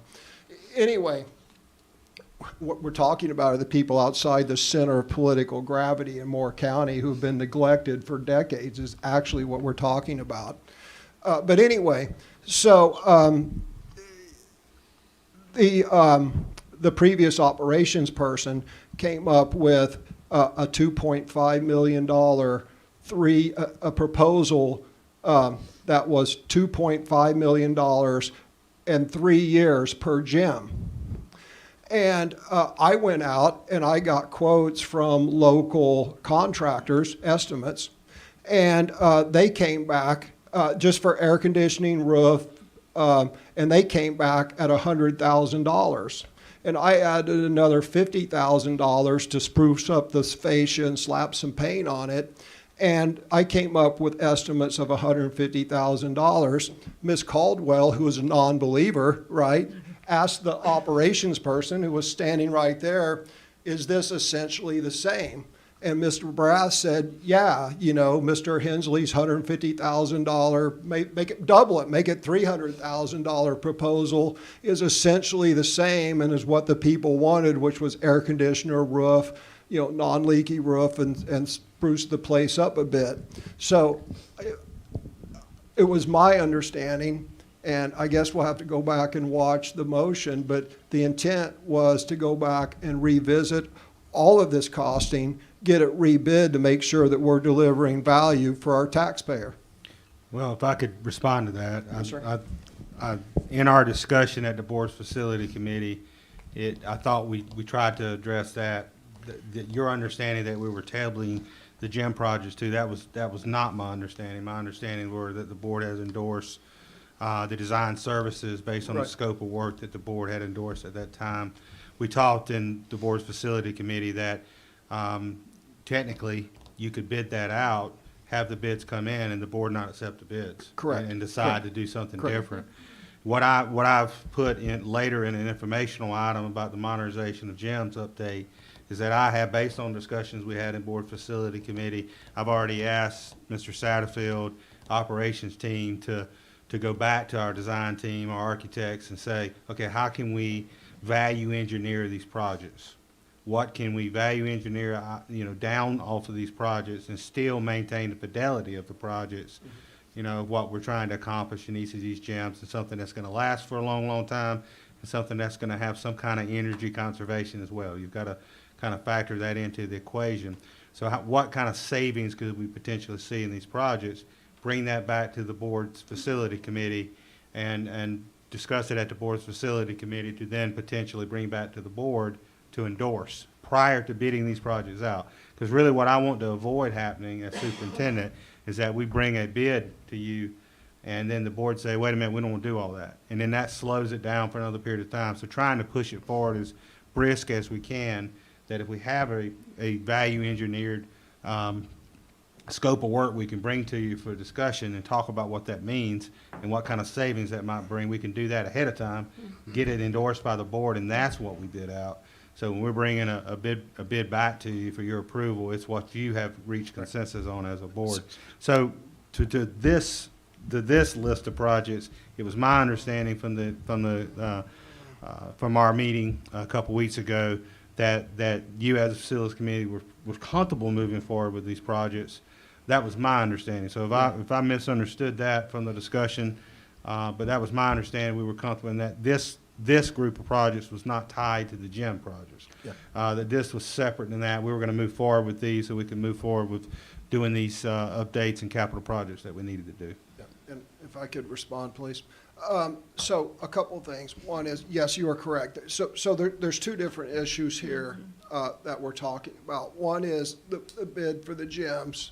I'll talk about them separately. There's this, and then there's the bid for the gyms. And we did talk about this in the Facilities Committee meeting, that the money that's been spent on the architecture for the big renovation of the gyms, that money's already been spent. There's kind of a stop work on them doing more, is my understanding. We're going to wait and see what the bids come back, and then the board can decide what to do because that money's already spent. So in effect, the gyms are on hold.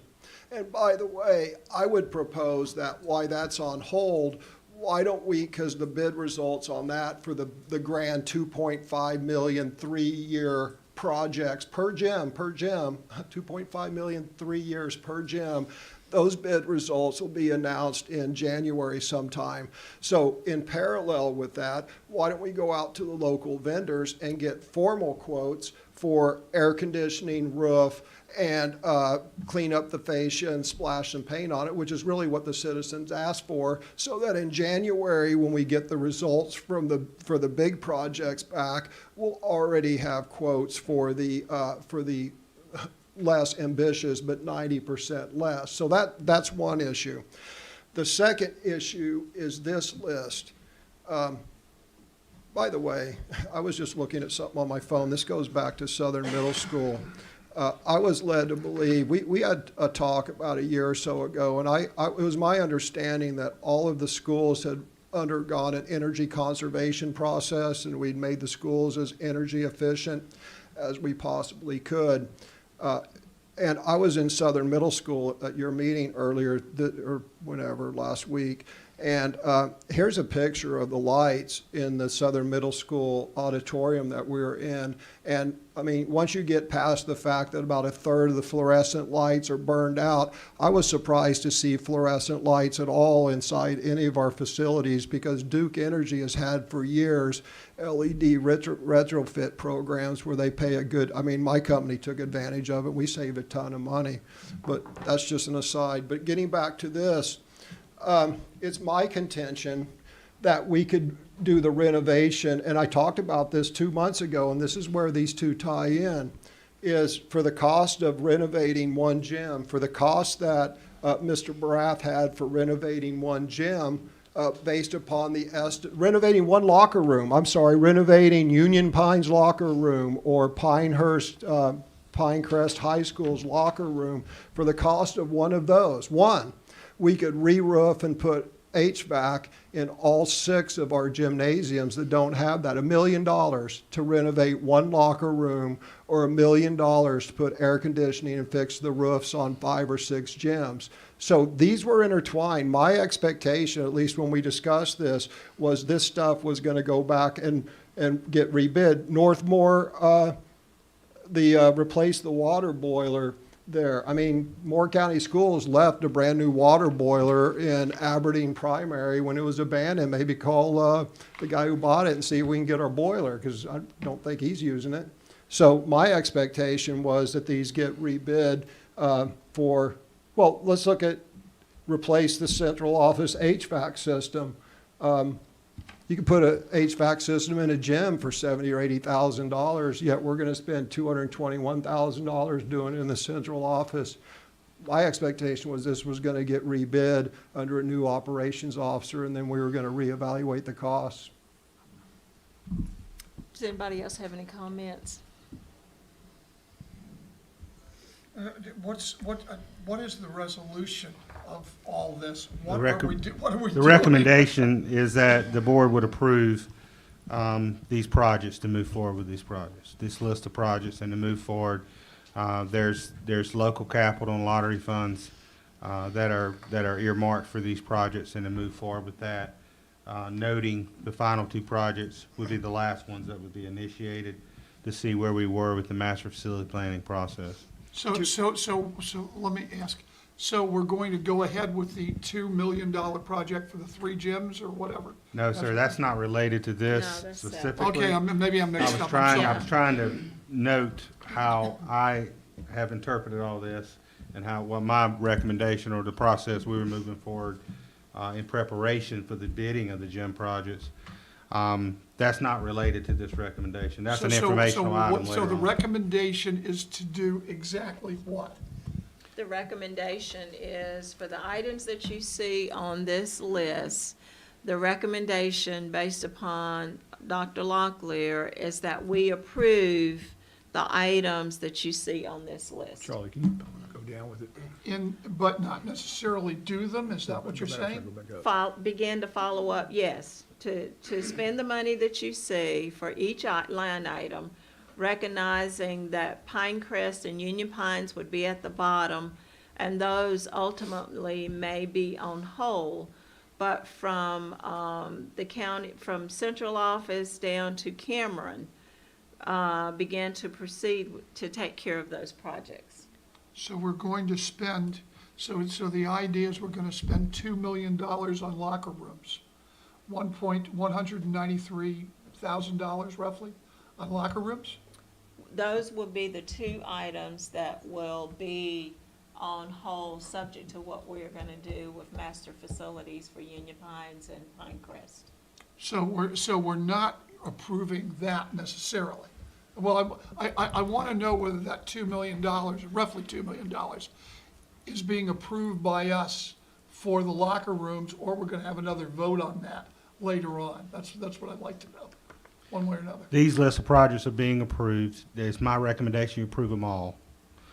And as we continue to move forward with the master facility planning process, if there's going to be a major renovation and modernization at Pinecrest and Union Pines based on work of this board, based on collaboration with our county commissioners on funding paths for that, if there are projects there, we're going to initiate these last, but these are also projects that need to happen. And there's been money identified to proceed with these projects. So that's why it's in the recommendation to move forward. Then let me make one comment on that. For my way of looking at it, and I may be very much in the minority, I can't see when we have a need to renovate Cameron Elementary, Carthage Elementary, and learning facilities, that we're going to spend $2 million, or was it 190 some odd thousand, almost $2 million on locker rooms. And while I understand that might be nice, I'm not so sure that locker rooms are our top priority, especially since we're already spending $2 million on tracks. And pretty soon, we'll have spent the equivalent of what we need to help build maybe a ninth grade academy for Pinecrest High School. Because our biggest priority, other than making sure that our facilities are up to date, and I want to make sure our lift stations, I know you've got lift stations going up there, those are important, and all those internal facilities are important. But our overcrowding at Pinecrest and Union Pines and our need to modernize Carthage Elementary, those are also paramount. So I guess I just don't see the locker rooms, and all the sports people may get mad at me for that, but I just don't see it as being one of our top priorities. Well, they serve our PE classroom. No, I don't. Not just. I don't doubt. And if I had all the money in the world, I would spend it on that, and I would spend more money. As a matter of fact, I'd build an ice skating rink for a hockey team. Which, by the way, could probably be done for about $2 million. But when we have academic needs this much in terms of our facilities, and when we have Carthage Elementary, which needs either a renovation or replacement, and when we need to put up a ninth grade academy at Pinecrest, or at least expand that, and when we need to, I've got to say, the facilities at Union Pines High School, I'm talking about, as we look at the campus on the left, I'm talking about those old worn-out portable classrooms. You know what I'm talking about, Dr. Locklear? Those need to be replaced, and replaced in a half. Okay, they need to be replaced for a long time. Those are the things that we need to look at $2 million for. And one of the funniest things is that the most people we ever had come down here to advocate for something were the people who came down for those tracks. Okay, because sports means a lot, and sports are important, and I do agree with it. But we've got to look a little bit closer at academics and our academic facilities. Thank you. So, I was you just have gonna, something, yeah, Ms. I was Cole? just gonna say something. I have to agree, when I was at that meeting as well with David, that we were gonna accept some of the scope of work, but we were gonna look at maybe seeing if we can get other offers as far as, cheaper versions of, or different prices, I should say, estimates, right? I thought that was kind of the plan that we were gonna go with, but I also, because of the light of things that have happened recently, especially in social media, I mean, I do think that Bob is correct I apologize for Union Pines and Pinecrest, but even looking at Cranes Creek now with all those mobile homes in the back. Oh, yes, oh, yeah. Maybe we need to put that on the list as well to get them inside the school versus outside in the mobile homes if we're gonna keep that, keep that going up there. So, If I don't know. If I may, Yes, please. these projects were previously approved by the board, and therefore brought back to move forward now that we have a funding source that we've identified, discussed with Facilities Committee. The board certainly could amend the motion, or by consensus of the board, I could amend my motion and take those two locker room projects off until we have better direction from a master's facility plan. I would note also that once we go to the next item on the agenda, which is our master facility planning process, we'll see the high schools discussed, we'll see Carthage there, we'll see Cranes Creek there, we'll see Cameron there. So we'll see some of these items that you are discussing as a board right now as major needs for our district. So it may be healthy to just, if the board has as consensus, I want to amend the motion yourself, that I take these two projects off, certainly willing to do that. we'll move, and it would still be my recommendation, though, that we move forward with the other projects. Of course, as we're moving forward with those, Bradley or Corey, when we have the green light to do that, what's the next step, for example? Let's just take one of those projects and walk us through the next step, Bradley, if we get the green light, or Corey, to do these projects. I know these are the prices we got when we designed it out, and had an engineer say this is what it would cost you to do this project, but what would be our next step? Put it out to bid. Okay. And then see if these prices still stick. Okay. And then the board, Well, that makes the board could then make the decision at that point whether or not you want to move forward, because we'd be, if it was over $50,000, we'd be bringing it to the board. So that's basically allocating the money. Exactly. But it's not necessarily that we're gonna spend that money. It's just the allocation of the money that we have saved for that project. So it could be less. We could bid And it out could and be it come much in more. less. Okay. In the day's Okay. time, it's probably not as likely as it may come in Yeah. over that. But we'd be never bringing know. that to the board for your final approval. I see now, okay. So we'll add this as a vote item for Monday. And, Dr. Locklear, if you would, down in your recommendations, it may be helpful just to add language with regard to Pinecrest and Union Pines, so that it's clear that, that those projects would be contingent or something like that on the master facilities plan and the discussion around that. Yes, ma'am, I'll reflect on that and how I note that in what we bring back on Monday. Okay, David. Yeah. Oddly enough, I don't think there's any controversy on the master's facility plan and the approach on that. I look forward to discussing that. Look, my objection on this is 100% cost. It is 100% cost. And in my presentation as to why I object in cost is not that I just woke up this morning and said, this is too expensive. It's not that I said, look, I'm building a 24,000 square foot distribution center at my property in Hope County, and I'm spending $1 million all in with site preparation and air conditioning and all that. I'm not even using me as a frame of reference. What I'm saying as evidence that I believe these are overpriced and need to be bid out, in addition to what I just said, because I did just say that, are two little factoids that no one here can dispute. I said, and many other people in the community said, that the 3 schools that the previous operations person and this school board approved, it wasn't his fault, it was this school board for approving it. I said for a very long time that those cost 2.5 times more than they should have. And the fact of the matter is, everybody said, oh no, that's not correct. 35 million is what had to be spent. And not only did we produce somebody who not only did, they did it in Darlington. They spent $20 million, half the price of what we spent on our schools. They spent half the price to build 3 800-seat schools. So yes, our schools were overpriced. Cannot debate that. The second thing is if you look at those estimates for the gyms, 3 years, $2.5 million. 3 years.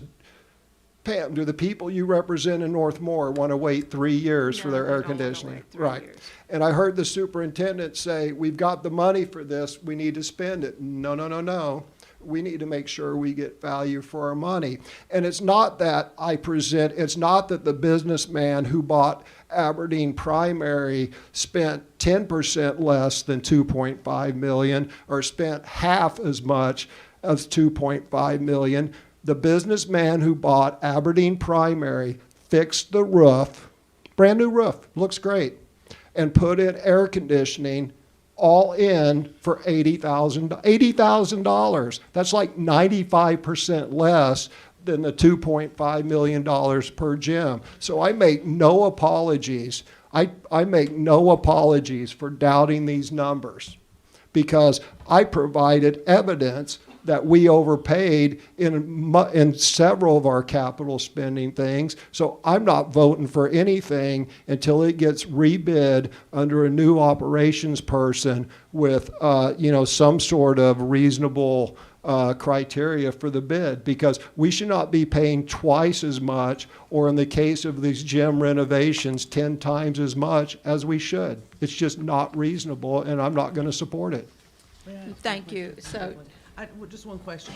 So when we look at these bids, in order to avoid the apples to oranges comparisons that some of us are falling into, and I'm sorry, putting a new roof on Aberdeen Primary does not necessarily mean the same roof we're gonna put on Sand Hills Farm Life. Are there specifications already laid out for each one of these projects by an architect, by an engineer, whatever, such that when we get a bid back in, if Mr. Jackson wants to bid to put on a new roof and air conditioning for us, he's going to offer us exactly the same specifications that any other installer will bring to us? Great question. As of this, well, Friday, we received an email about Cameron, High Falls, and Westmoreland, which is the three gyms we're talking about. And we have got some designs back from them. Actually, Bradley and I were actually going through them to look over them to see where we could actually cut some costs, to see how we would help. Because in those diagrams, they have, we're doing some bathrooms, and bathrooms are ancient there, so we were, coaches' offices, just closets, all that stuff, along with the roofs, the HVACs and all that. So yes, we were preliminary looking at those things. We're gonna go back to the engineers and say, hey, how can we work this besides just putting a roof and HVAC on it? So we're in the preliminary project of that right now. So when bids come in from multiple sources, they're bidding on exactly the same Same thing. items? Okay. That's through when the engineers draw it up and they put it out, they engineer that bid sheet. Everybody goes from that bid sheet that he's given them. Everybody has to bid on the exact same thing. That way they can't come in and put a uninsulated roof on 3-tab shingle and come under $50,000 to the rest of them. Everybody has to bid on the exact same stuff. Okay, that's good. That's why we want to go back to the engineer right now, and say, how can we cut costs before we send it out? okay, so, next we, will, Hold on. Okay. See, and that is where the planning process is broken. And I'll tell you where the planning process is broken. The board needs to be given courses of action, because here's what happens. The people go to the school board and say, this happened 12 years ago. We want air conditioning in our gyms, and we want our roofs not to leak. They said that 12 years ago. Nothing happens, nothing happens, nothing happens, nothing happens. Then all of a sudden, our operations gets a hold of it and goes, oh, let's do the bathrooms, let's do the coach's office, let's put in triple pane windows, let's do all this, let's do all that. When A, it's 12 years too late, and B, the people just want air conditioning and the roof not to leak. So if we want to do triple pane windows and insulated ceilings at additional $2 million cost, then I want to see the payback. I want to see the energy paybacks, because I'm not willing to pay $2 million per gym for triple pane windows when we can just put regular windows back in. And what happens is these projects become projects in and of themselves, because they go off to architects and all of this that just add costs and add requirements and costs and requirements that nobody ever asked for. Who asked for all the rest of that stuff? No one on this board asked for it. It just became part of a $2.5 million project. I just want air conditioning, non-leaking roofs, the fascia fixed and painted. And that is a $200,000 max per gym project. So what the operations department did is they took a $200,000 project that would take 6 months and $200,000, and they turned it into a 3-year, $2.5 million project that just enriches a bunch of architect and engineering firms in Raleigh and gives our people 10 times what they asked for 15 years too late. That is exactly what's happening here. And all of a sudden, the dog's chasing his tail, and it just gets more expensive and more expensive. Let's just new roof, air conditioning, you know, new windows, a little bit of fascia painting, and let's save $2 million per gym. And then we have enough money to renovate Carthage Elementary. And that's what Bob was alluding to. Well, I don't think we're disagreeing necessarily, Mr. Hens. I'm not arguing with you. You know, the scope of work that the board endorsed and with the design team is what they've designed it around. But we're gonna go back and say, okay, where can we have cost savings, and then bring back that information. I think it'd be healthy to have a board's facility committee meeting, look at the details of the information we're able to bring back, have discussions, and see what the facilities committee wants to bring back to the board. Yeah, well, and that's where I was talking about, Dr. Locklear, the failed planning process, because there wasn't a planning process. The process was, you know, Miss Thompson advocating for her people up in Northmore. Well, all of us advocating for the people in Northmore said we need to get these gyms air conditioned. And that's what we said. We want the gyms air conditioned. And then 6 months later, that's what I was saying. There's not courses of action presented. What this board should get is courses of action.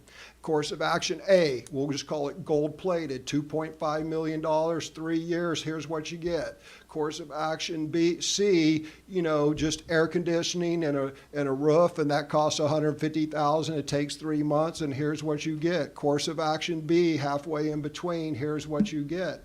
But there was no deliberate planning process. There was no course of action presented and course of action decision based upon the board. It was literally just kind of a take it or leave it. We got $12.5 million, and we can manage to squeeze that into 5 gyms or 6 gyms. That is not a deliberate planning process. That's just a rubber stamp of really, quite frankly, a bad plan. So we will go to our next topic, which is master facility planning process, and this will give everyone an overview of possibly what our next steps are. Dr. Locklear. Yes, ma'am. As I alluded to a few moments ago at our board's facility committee on October 14th, this is really a lot of discussion was had around the ORD report on our membership forecast, on what was left from the master facility plan and the last master facility plan that the board endorsed in previous years, and what were some of the major projects that the board's facility committee felt were important to put on a list for the broader board to consider. There's 9 projects that the board's facility committee noted should put on this list for the board's discussion. That includes the increased capacity and modernization of Pinecrest High School, increased capacity and modernization of Union Pines High School, the completion of the Northmore High School modernization, which is one component of that campus to complete that process, the modernization and replacement of Carthage Elementary, modernization and replacement of West End Elementary, modernization, expansion, and replacement of Santa's Farm Life Elementary, modernization, expansion of Cameron Elementary School to align with its core capacity, expansion of Cranes Creek Middle School to align with its core capacity, and that's from the modules that are there now that align with the capacity, and then the construction of a new middle school in Area 1. So this was discussion that the board's facility committee had. I will note that for the board to endorse a list doesn't necessarily mean that would be the first step, and then moving towards looking at what the costing of all these projects would be, and what would be possible options, for example, of how to handle a Carthage Elementary School or how to best handle a West End Elementary School. So the endorsement of the projects would be that first step to then move forward with looking at costing and pricing of those things. So with that, I'll turn it over to the board's facility committee again to see what comments and commentary you'd like to give to that. I will just begin by just starting at the top with Pinecrest. Our facilities committee, which was David, Stacy, and myself, met with John and Dr. Locklear and went through where we were with our OREA data for student growth, and where we currently are with overcrowding and school needs with regard to school replacement. And obviously, you look at Pinecrest, and everyone knows that Pinecrest is overcrowded, and they need additional classrooms. So it was felt that with the acreage that Pinecrest has, that we could look at trying to not only close in the structure that is already there, as far as some of those outside facing doors, and we've got trailers that's on campus, so adding additional classrooms to Pinecrest. And we talked about possibly a ninth grade academy type section of additional classrooms.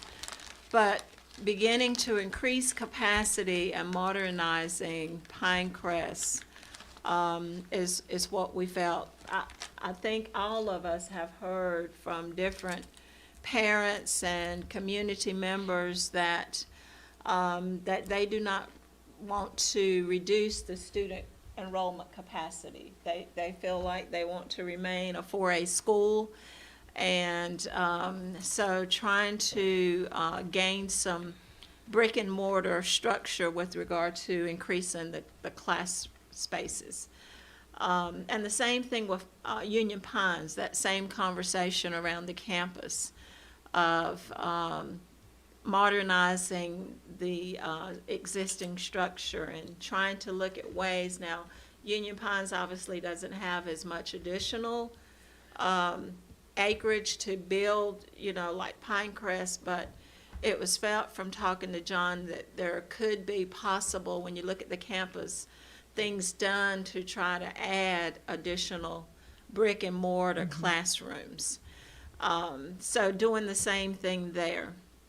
And as you go down the list, we talked about each one of these, and that's how all of these items got on our, if you want to say, a priority type master facility plan list. This is where we would start.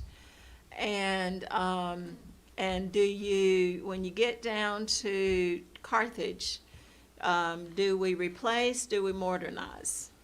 Obviously, those conversations have been in the forefront of both Carthage and West End. So the board would need to decide at this point, do you want to talk about replacing Carthage? I know there's been discussion to where we continue to keep Carthage and move our team from Pinckney to Carthage campus and do some renovating there, and then build a new elementary school in Carthage. So those discussions would be more in-depth and detail.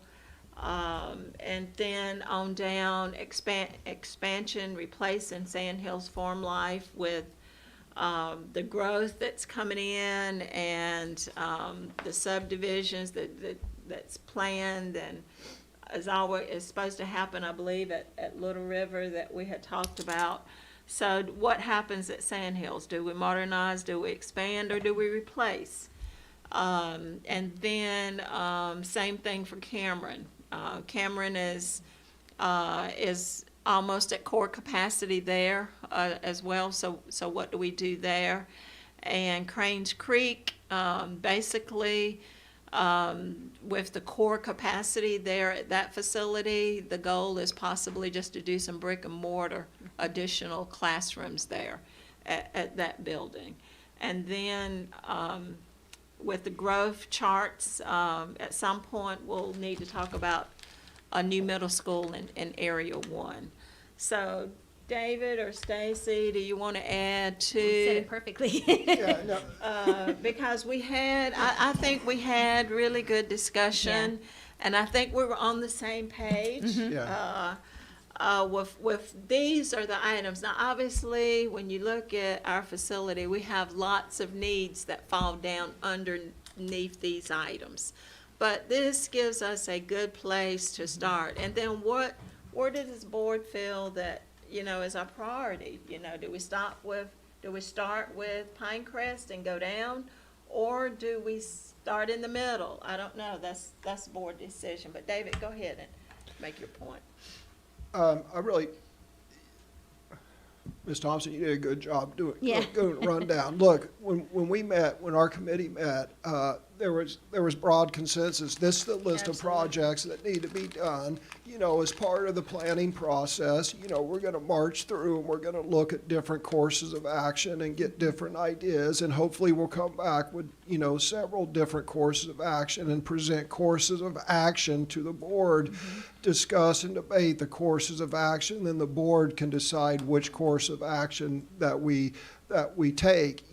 For example, Union Pines, there's many different forms. At Carthage, there's many different forms that could take. We build a new 800-seat school and tear the other one down, or sell it, or we, build a new one and move the children and then renovate the other one. Then the people of Carthage have a community school downtown to keep their downtown, vitalized. And then we have another school on a growth corridor. So we need to look at those courses of action, come back, let the board discuss and debate the courses of action. Then once we decide on a course of action, then it gets passed off, and then hopefully the operations department then comes back with courses of action on cost levels, because my main thing about this is look, we have to build schools. Everybody wants to invest in our schools and our facilities. We just need to make sure that we have a very deliberate process on A, the correct course of action, and then B, the correct cost level that we're spending. And I think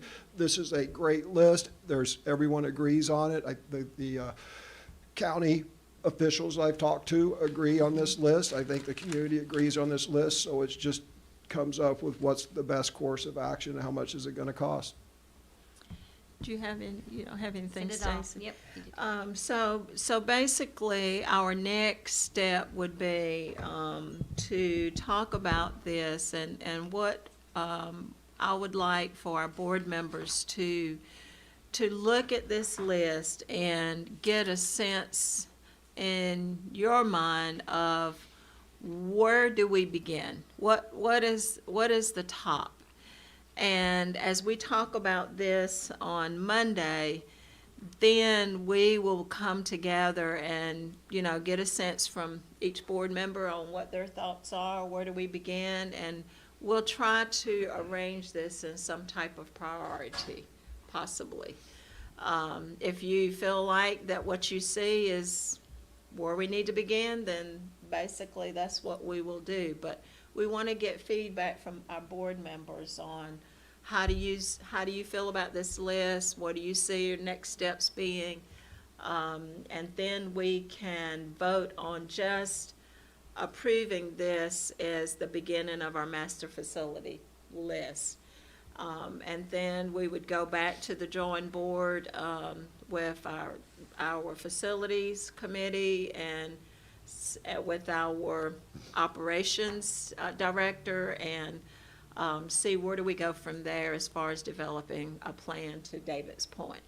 And I think there's a lot of what ifs too in this plan. If we were to think about West End Elementary, we're not really sure where that's going, as far as with the highway, and where we may need to help with that. And also as Carthage Elementary. I mean, that's another what if. There's so many, like you said, so many avenues with Carthage Elementary right now. So it's just something to think about what the prioritize you want to do. And one other thing, we also need to, I know David is interested in this. We ought to take a look at the New Century campus along with the Union Pines campus, because they are very, very close together. And so could you, for instance, build a ninth grade academy on the New Century campus, opening up the ninth grade wing in Union Pines for 10th, 11th, 12th grade classes? That's just a thought. They are so close to each other that when we say we don't have a lot of room at Union Pines, we actually do, because we have some excess land also over at New Century, which we might take a look at and see how those two schools can work symbiotically together for just better use of facilities overall. My only issue with that would be, if you're looking at it as a sports-wise, children playing sports, that might be a little bit of a hardship for them. Oh, but- we have sports fields already. at No, I know Newsom. you do, but as far as them, having to travel to the high school in order to play freshman basketball, they may be on the JV team. It just depends, you know what I mean? No doubt, but it's there's a a block, lot of, I understand, but it's a block away. It's like one block between the two campuses. And, not you know, walking distance. I think we're a little too early to. Yeah. Yeah, to- it's not to walking into distance. in-depth conversations yeah. about specific things. So basically, what we will do is, our next step is to just discuss, finalize, and then just take a vote and see if this is what our next step is with regard to our list and our priorities. Here's what I would ask my board colleagues to consider is, there's actually a really nice plan for upgrading and expanding Pinecrest, and it's gonna be about a decade long, because it doesn't happen overnight. So I would think that, we can, with proper planning, we can do, Pinecrest, Union Pines, and Carthage, and the Area 1 Middle School. I think those are all intertwined. So I think it's very natural that, as Ms. Carter has pointed out and was painfully obvious in our brief, high school capacity is our number one issue. So as you all are thinking about what Ms. Thompson said about contemplating this, again, I think that that Pinecrest, Union Pines, Carthage Elementary, and a new middle school, I think that there's a solution that all four of them can be done concurrently, and they can be triangulated to come up with one solution that becomes our number one focus of effort, because they're all intertwined to some degree. And I think that was the gist, really, of our discussion, Right. and that's why we ended up with Pinecrest, Union Pines at the very top, and then Carthage as well. I think if we could at least move those four, Carthage and the Area 1, that may end up being our priority 1, 2, 3, 4. Madam Chair, are you hoping that next week we would put these into a priority order, or simply to create this as a master list? We need to begin prioritizing, so I'm hopeful that we can at least get, say, the top 5, so that we know where to begin and what our priority is. So we're gonna begin with Pinecrest, Union Pines, and to David's point, those may be running concurrently. You know, you start adding structure at Pinecrest, and possibly we could do something at Union Pines as well. So, so having at least the top 4 or 5 would be extremely helpful. So next week, we want Yes. to try and prioritize. Yeah. Do we need to take a break, board members, or can we keep moving? Keep on moving. I know you have to Number leave. 4. Yeah, all right. So at this point, as far as our school board meeting agenda for Monday, I've got item A, out-of-state field trips as consent. I have item B, policy revisions vote. I have C, capital projects bid results and award of bids. I have that as consent. Capital projects update, I have vote. Wait, I'm Yeah, sorry, that which, one was consent. I'm sorry, hold on. It was the very first one, and that, That's the track bids. that was the track ones. No, I would like that for a vote. Okay, I have vote on that one, and then capital projects update vote, and then master facility vote, okay? All right, so next we have up is reports and information, discussion, and this was modernization of school gyms updates, and we wanted this one added as a discussion in the facilities committee with a lot of what Mr. Hensley has already spoken to regarding renovation, modernizing of the gyms, how we can do it at less cost. Dr. Locklear. Yes, ma'am. In April, the board approved an agreement for design services to modernize the gyms at Cameron, High Falls, and Westmore. That team's been working on that since then. Originally, it was looked at as potentially bidding those out separately, but now I believe the package is to bid them all together once these projects are bid. There's continued to be some work to solicit quotes for hazardous material testing for the projects, and that's ongoing right now. The project priorities that were part of that design from April were the installation of the air conditioning systems, the roof replacement, window and door replacement, renovation of toilet rooms, and lighting replacement. As I've shared earlier, I've asked Corey and Bradley and the team to discuss value engineer options with the design team to look for opportunities for cost savings while maintaining the overall fidelity of the project. And that revised scope of the project may be brought to the board's facility committee for a recommendation to bring to the board so we can bid out what the board feels is the appropriate scope for the project. So I just wanted to bring that update to the board. And even with that, once it's bid, it's always up to the board to accept or not accept those bid recommendations. And so just to be clear, we want to follow up. We know that we have bids coming back in from what's already gone out for the gyms, right? We have not bid these projects yet. So we haven't bid, okay, so I want to be clear. Okay, so the goal would be to, again, to Dr. Locklear's point, would be to see how we can streamline the project to come in under such high dollars. So we'll get the two different quotes back on, it would take this amount for the bid out, and then it would take this amount to downsize. Okay, all right, we just want to make sure we're on the same page.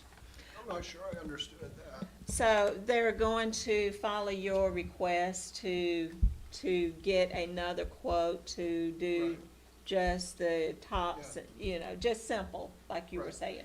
We're gonna go to the engineer and say, okay, what would it look like for the Yeah, yeah. Well, and just to be clear, and I don't mean to insult anyone's intelligence, please keep that in mind, but, you know, as you guys know, if you go in and say, I want to replace a roof, all you have to do is replace the roof and any structural stuff that you might discover wrong with it. If you say, hey, I want to install HVAC, all you have to do is install HVAC and everybody's fine with that. You know, you meet some requirements. But the minute you say, hey, I want to renovate, all of a sudden you have to bring everything up to code, whether or not it is really desirable to do so. And that's where most of the cost comes in. And all of a sudden everything gets over specified. All of a sudden you got hazmat removal, you got lead paint removal, you got asbestos removal, that if you would have just put a new roof on and put air conditioning in and spruce up the fascia a little bit, you wouldn't have to go through all those expenses. So it's my contention that the project itself is what's causing 80% of the cost. And then if they just did discrete things, which is what the people wanted 12 years ago, then we would avoid 90% of the cost. And we don't really need the rest. Or certainly not willing to pay $2 million for, you know, improved restrooms. Or if we are, then say, you know, you're gaining 2 more toilets at $1 million each. I just don't know what I'm getting for the additional $2 million, and neither does anyone else on this board. They just approved it. Okay, next we are down to our discipline data report. Dr. Locklear. Thank you, Madam Chair. At the request of Board Member Hensley, he thought, as we were discussing and sharing some information, he requested that he thought it would be a good idea and timely, because we've shared similar data like this before with the board, that would present information and data related to student discipline referrals involving fighting or assault for the 21-22 school year, and where we are so far in the 22-23 school year. And so Dr. Powers has provided a quick briefing on that with the data attached to the briefing. And, you know, certainly we know that there's also been a lot of public questions and concern recently about some incidents at Cranes Creek Middle School, and we remain committed to follow up on each and every one of those concerns and remain committed to maintaining a safe, orderly, disciplined, and caring environment at Cranes Creek and all of our schools. But again, this is to report out some data on where we were last year in these two areas, what's reportable to the state of North Carolina, what we're required by law to report, and then where we are at this point this school year. So I'm going to turn it over to Dr. Powers and Dr. Metcalf. Thank you, Dr. Locklear.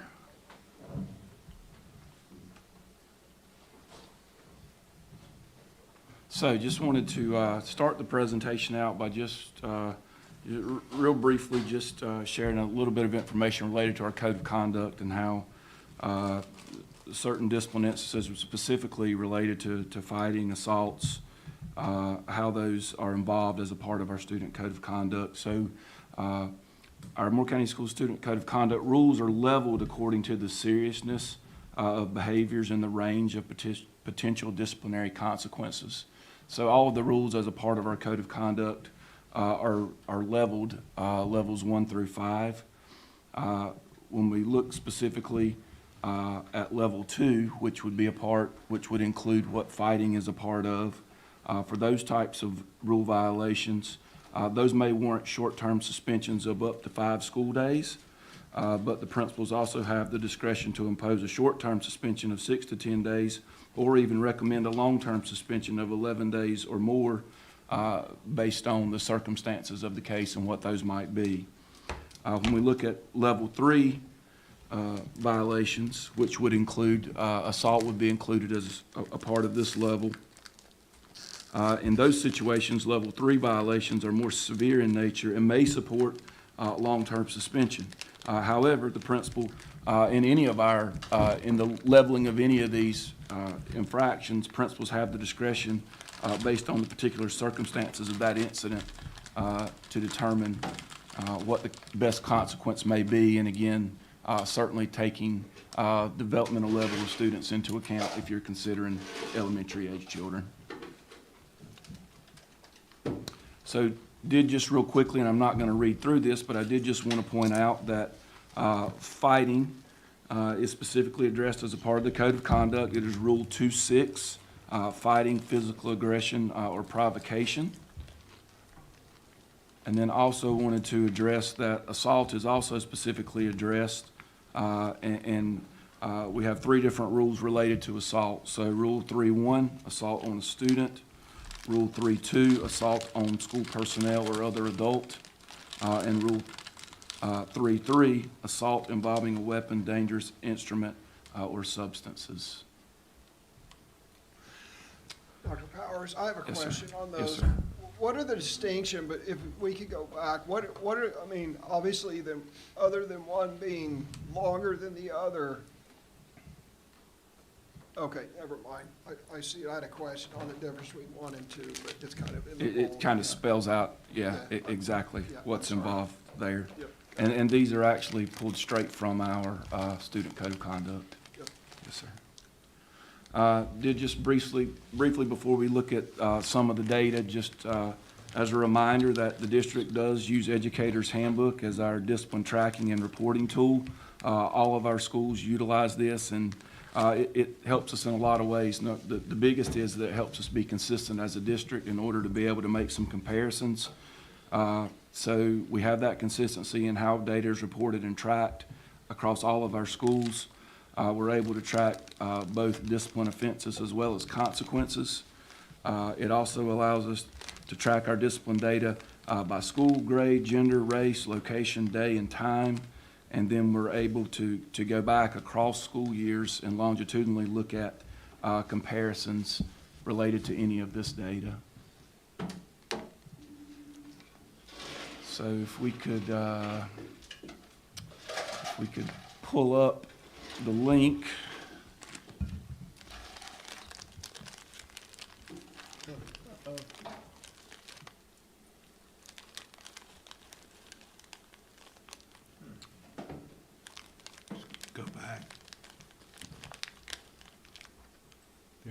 back button too.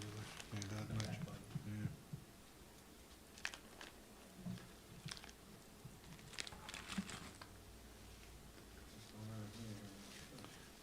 Go back to the agenda. There you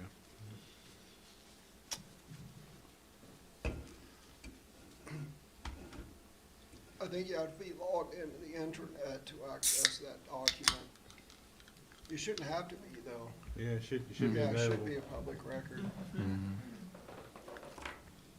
You're talking about I think the the disciplinary permissions, numbers? let me check on my phone. The Because I've got it on my permissions phone may be right now.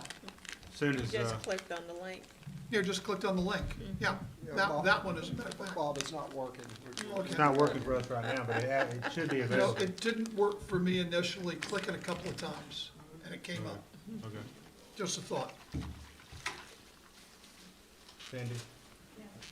It's asking me for my like Google Doc, it's asking me for my Moore County School password to access it. You have any strategy?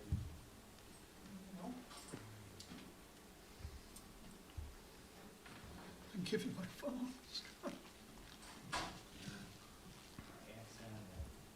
Dr. Locklear, when I clicked on my phone, it asked for my internet password for Moore County Schools. When I entered it, it pulled up the document, but it wouldn't pull it up if I didn't enter my password. So I think it's password It protected just may have been inadvertently.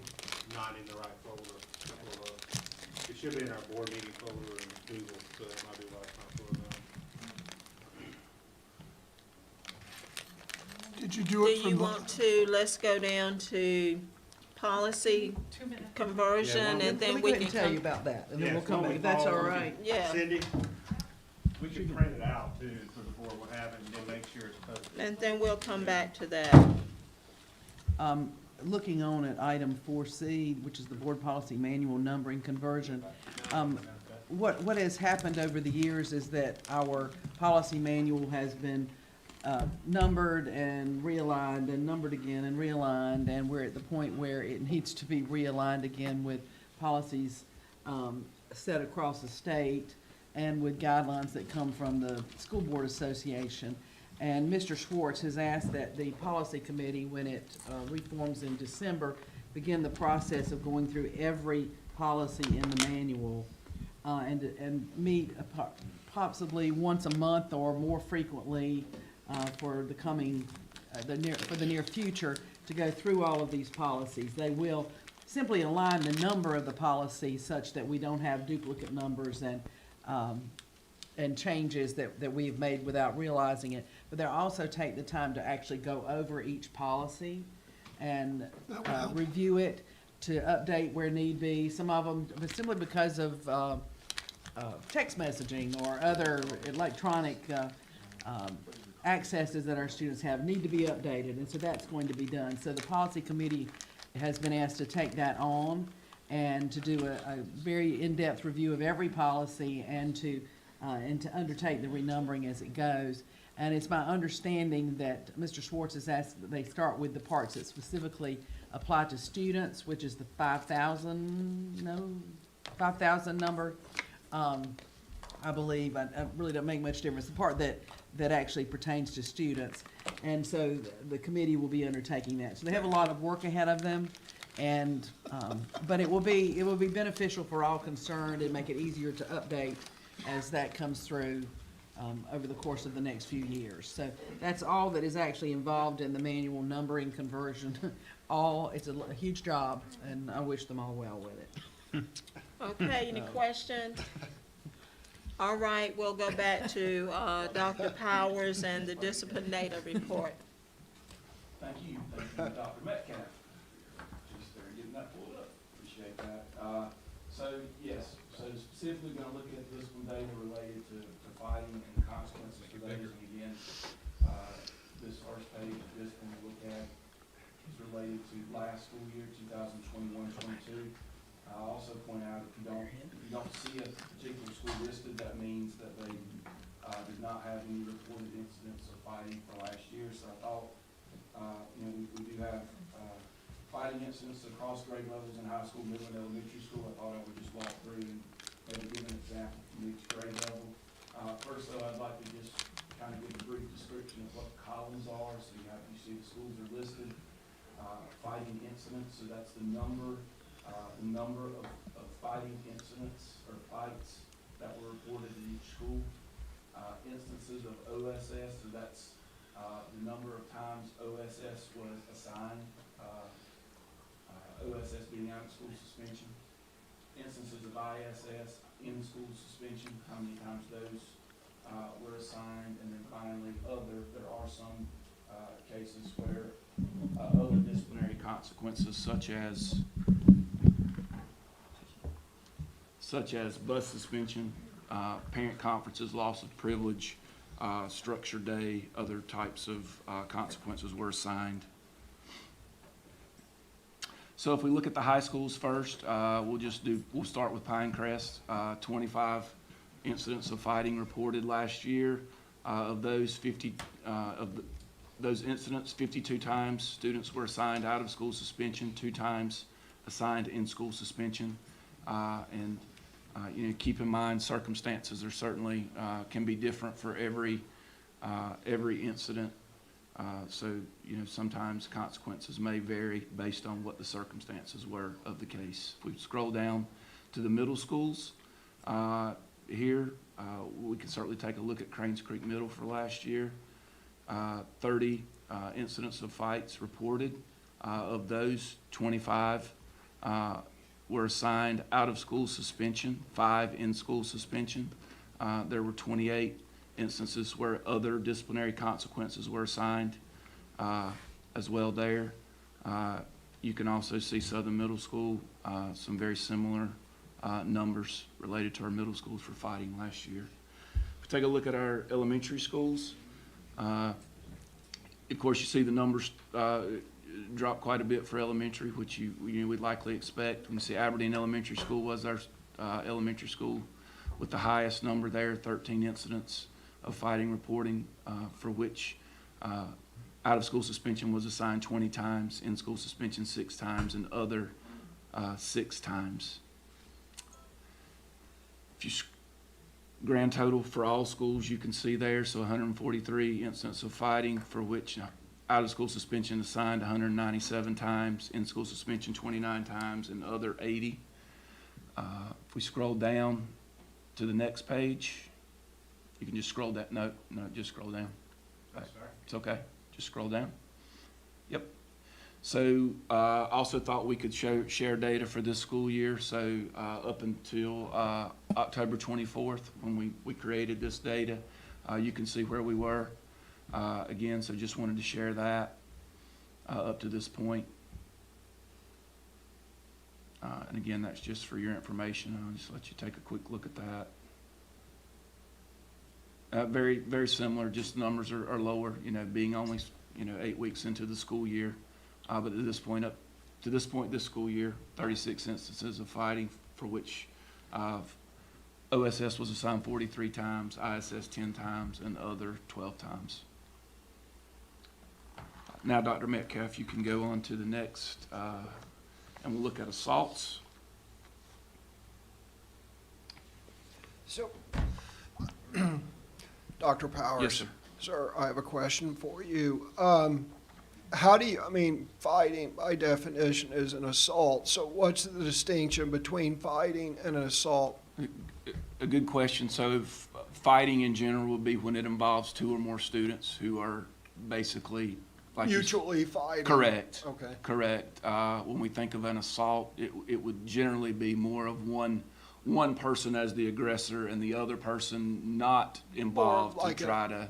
An unprovoked attack, or what is assessed as an unprovoked attack? Could be, and there is leeway given to a student who is attacked to be able to defend themselves enough to get away, but would not expect them to then go up and stand toe to toe. That would make it a fight. Yeah, I understand. Okay. So these are mutually exclusive? So in other words, when you're reporting an assault, it's different from a fight. So we can add the 2 together to get, conflagration. I have no idea. Yes. That is correct. So if something is reported as fighting, it's not reported as an assault, or vice versa. Right, so in other words, like last year, we would add the 26 assaults to the 143 fights, and we'd get an idea of how much there was going on among the schools, well, whatever. Okay, but I want to talk about what these things mean, but I'll wait until you're done, and then we'll talk some more. Sure. So again, chart's very similar here, just looking at assault and consequences for assault for last school year, 2021-22. Again, if you don't see a school listed, they did not report any instances of assault. Again, we just look at a couple of the schools. We can look at Pinecrest again. There were 7 incidences of student assaults on students last year. They didn't report any assault on personnel incidents. For those 7 assaults, there were 11 instances of OSS assigned and 1 other assigned. Looking at our middle schools, we can look at Southern Middle reported 11 instances of assault on students last year. No assault on personnel. Again, 5 instances of OSS, 1 ISS, and 7 others for those. Elementary school, you can see there are some, but relatively few, only 4 elementary schools reported incidents of assault. We add everything up, 31 instances of assault on the student last year, 3 instances of assault on a staff member. Of those 32 instances where they were assigned OSS, 2 in-school suspension and 11 other for last school year. We can look at where we were at this point. Again, this is through October 24th. Dr. Powers, may I ask you a question real quick? When you run your data and do your trends,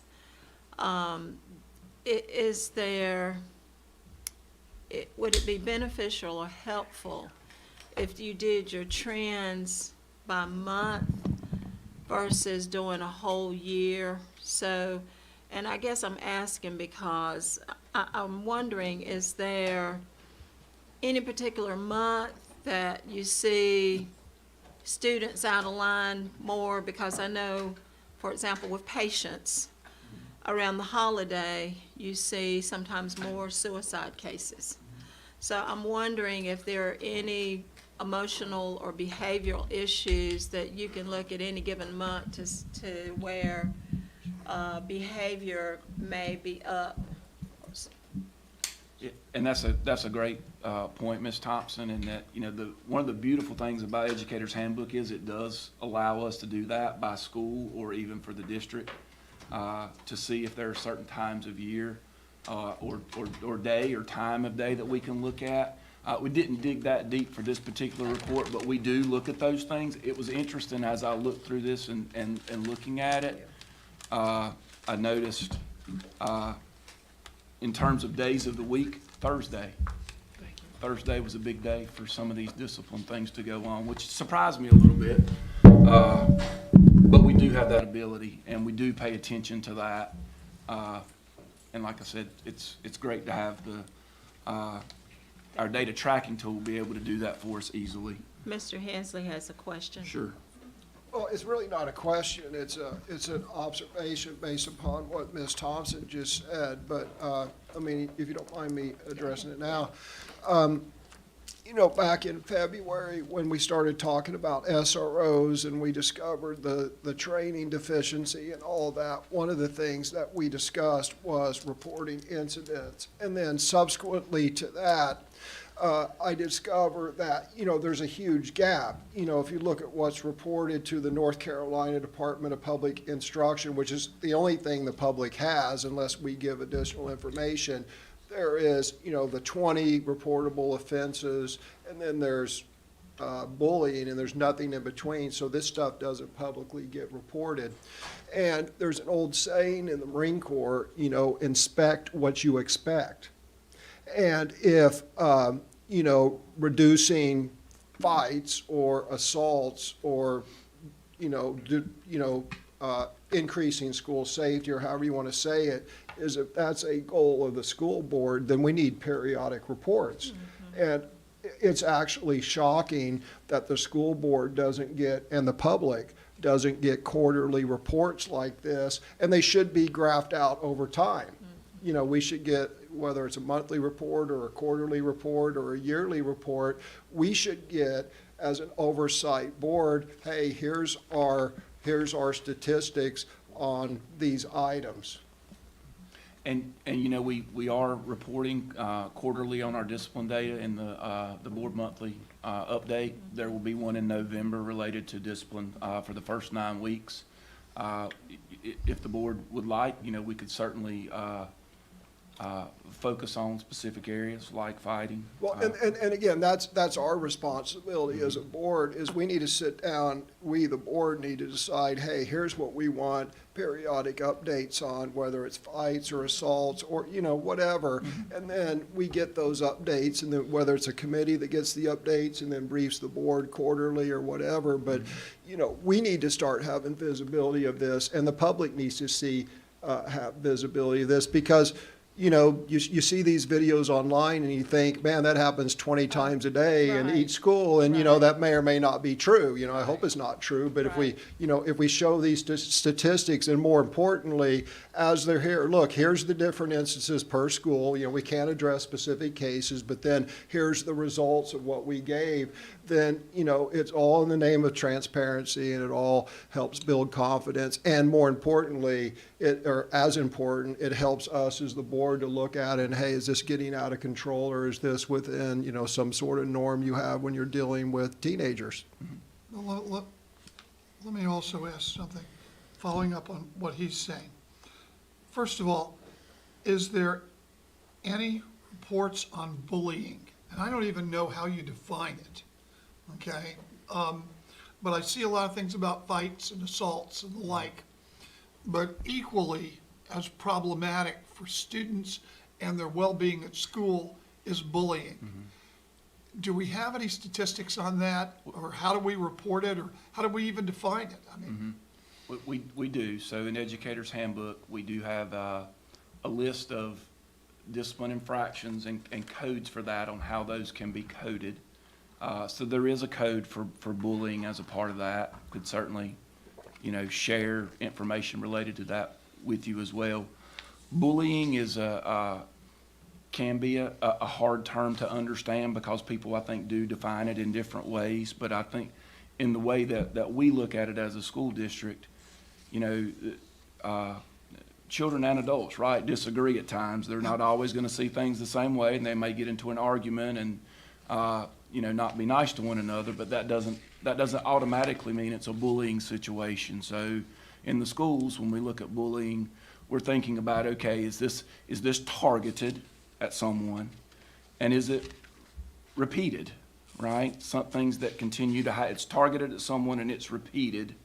Okay, that could be a situation of bullying, a situation where, you know, a particular child has had some issues and some problems, and, you know, over the course of a month, they've had these problems with 4 different children, but never the same problem with the same child twice. You know, could that be? Perhaps it's something to keep an eye on, but it's not automatically a bullying situation. okay.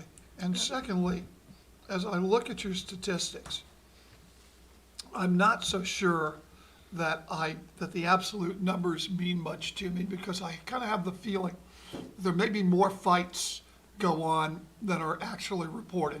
Maybe because it's just one kid taking a swing at another one and misses, you know, and the teacher just says, you know, go off, keep going to lunch or something like that. And it's never goes farther. But what is interesting to me are the ratios between schools, because we can probably make an assumption that all schools miss about the same percentage of fights, or they underreport about the same. But if I look at the particular problem with Cranes Creek, because there seems to be a real problem with Cranes Creek.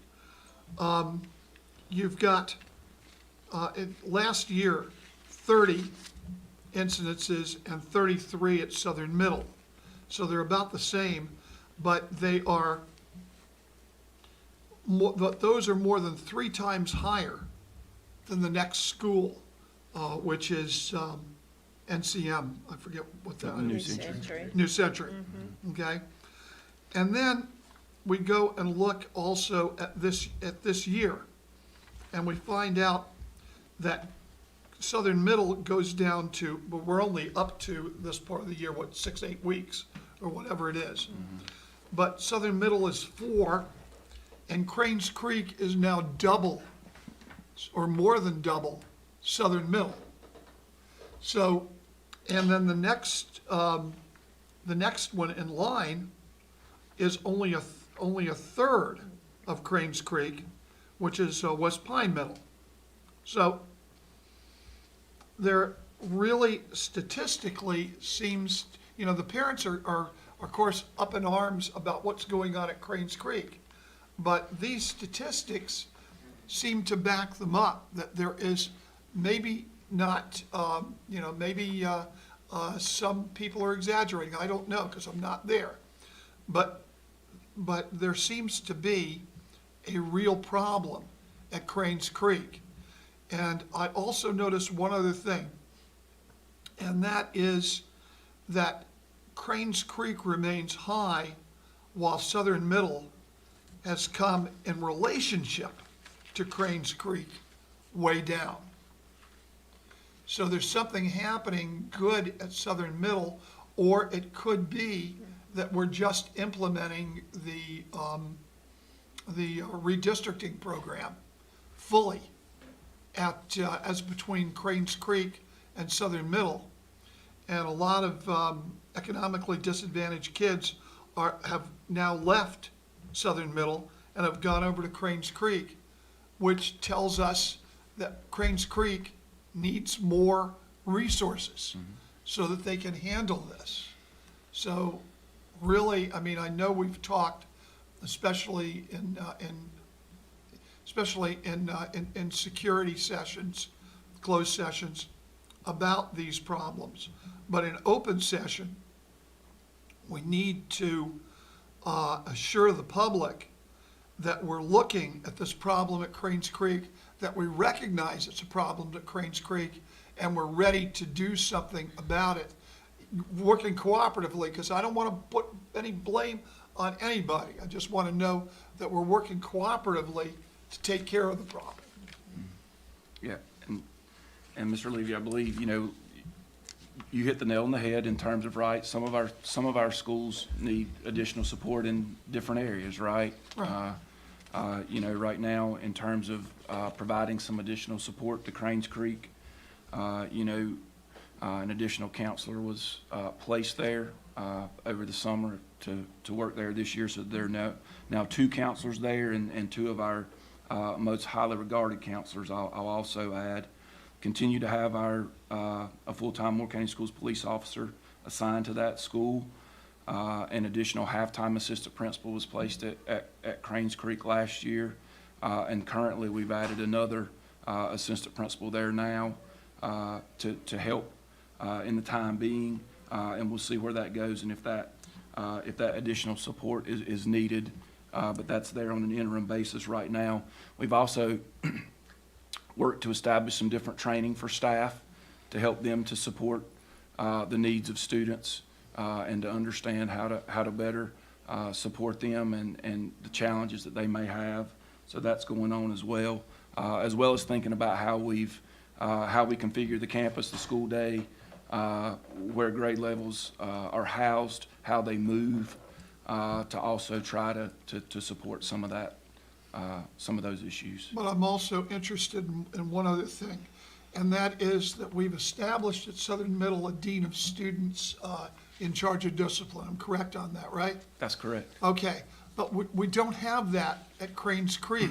And when I look at the statistics, it's probably, at least in my opinion, you guys are the professionals, you're the ones who do it. It seems like Cranes Creek should have the dean in charge of discipline in terms of resources, because I'd like for both of them. In fact, love all schools to have a dean in charge of discipline, or call it a vice principal in charge of discipline. But it seems that the emphasis, that some of, it just seems like as much resources as we give Cranes Creek, we're maybe not giving them enough, and we may be giving the school that went from a D to a C and the school that is having lesser problems this year more resources.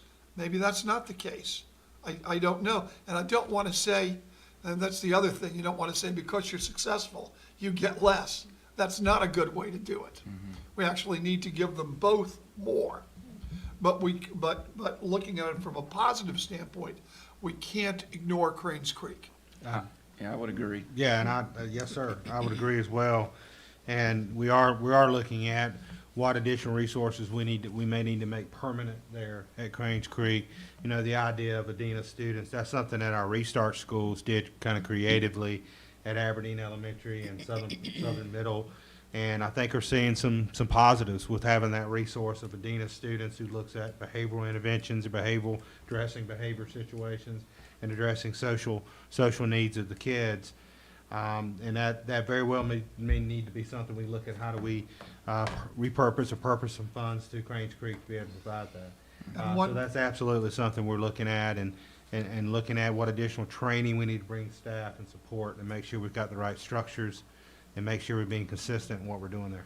And the other piece of that too, I'll add with the dean of students at Southern Middle and Aberdeen Elementary as well. It's not that's a position that we want taking a proactive approach to discipline. You know, it's not all about how we're reacting and the consequences that we're handing out. It's about what can we do to support these kids so that we're not having the discipline issues. And one last thing that I do glean from these statistics is that we have another Restart school which is also having a tremendous academic problem, which is Robbins Elementary.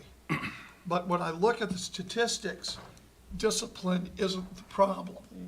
So that's a positive thing for Robbins Elementary, that whatever it is, they're handling at least the disciplinary problem. So we also have to look deeper and elsewhere to handle that, because we want to make sure that that each school gets the resources it needs to come up off of that problem grade that they have. So that's just another thing that these statistics seem to suggest. Yes, sir. May I go ahead and ask you another question? Sure. To come back to bullying, because it's a horrendous thing if you have a child undergoing bullying. And bullying most often doesn't get reported. We know that because children just suffer the agony and don't say anything. We got a lot of our information about bullying from the student surveys that were done, correct? Where students were asked, have you been bullied? What form did the bullying take? Were you able to report the bullying? Those kind of questions in the surveys. So we now no longer have access to that because students are not surveyed anymore, correct? That is correct. We did get some student data related to bullying from those surveys, yes. So it enabled us to provide help where help was needed, and we don't have that guideline to follow at this point. Also, too, in looking at the Cranes Creek numbers here and the Southern Middle School numbers, Mr. Levy has indicated that, you know, it's because we took the kids from Southern Middle and sent them out to Cranes Creek, and so we sent the problems with them, and that's why the test scores came up at Southern Middle, because we eliminated the kids who were making the bad scores. But the test scores at Cranes Creek did not go down this past year, to the best of my knowledge. I don't have those scores in front of me, but it's my understanding that Cranes Creek actually outperformed some other schools within the county on some of the EOGs that are administered. And that is after including these kids from Southern Middle who supposedly were bringing down the test scores there. So that doesn't exactly follow. But I'm glad to see that through some of the programs already started there at Cranes Creek, that the academic challenge is there, and kids through some of the intervention programs they've started. And Mr. Levy and I saw some really good ones going on at Cranes Creek a couple weeks ago.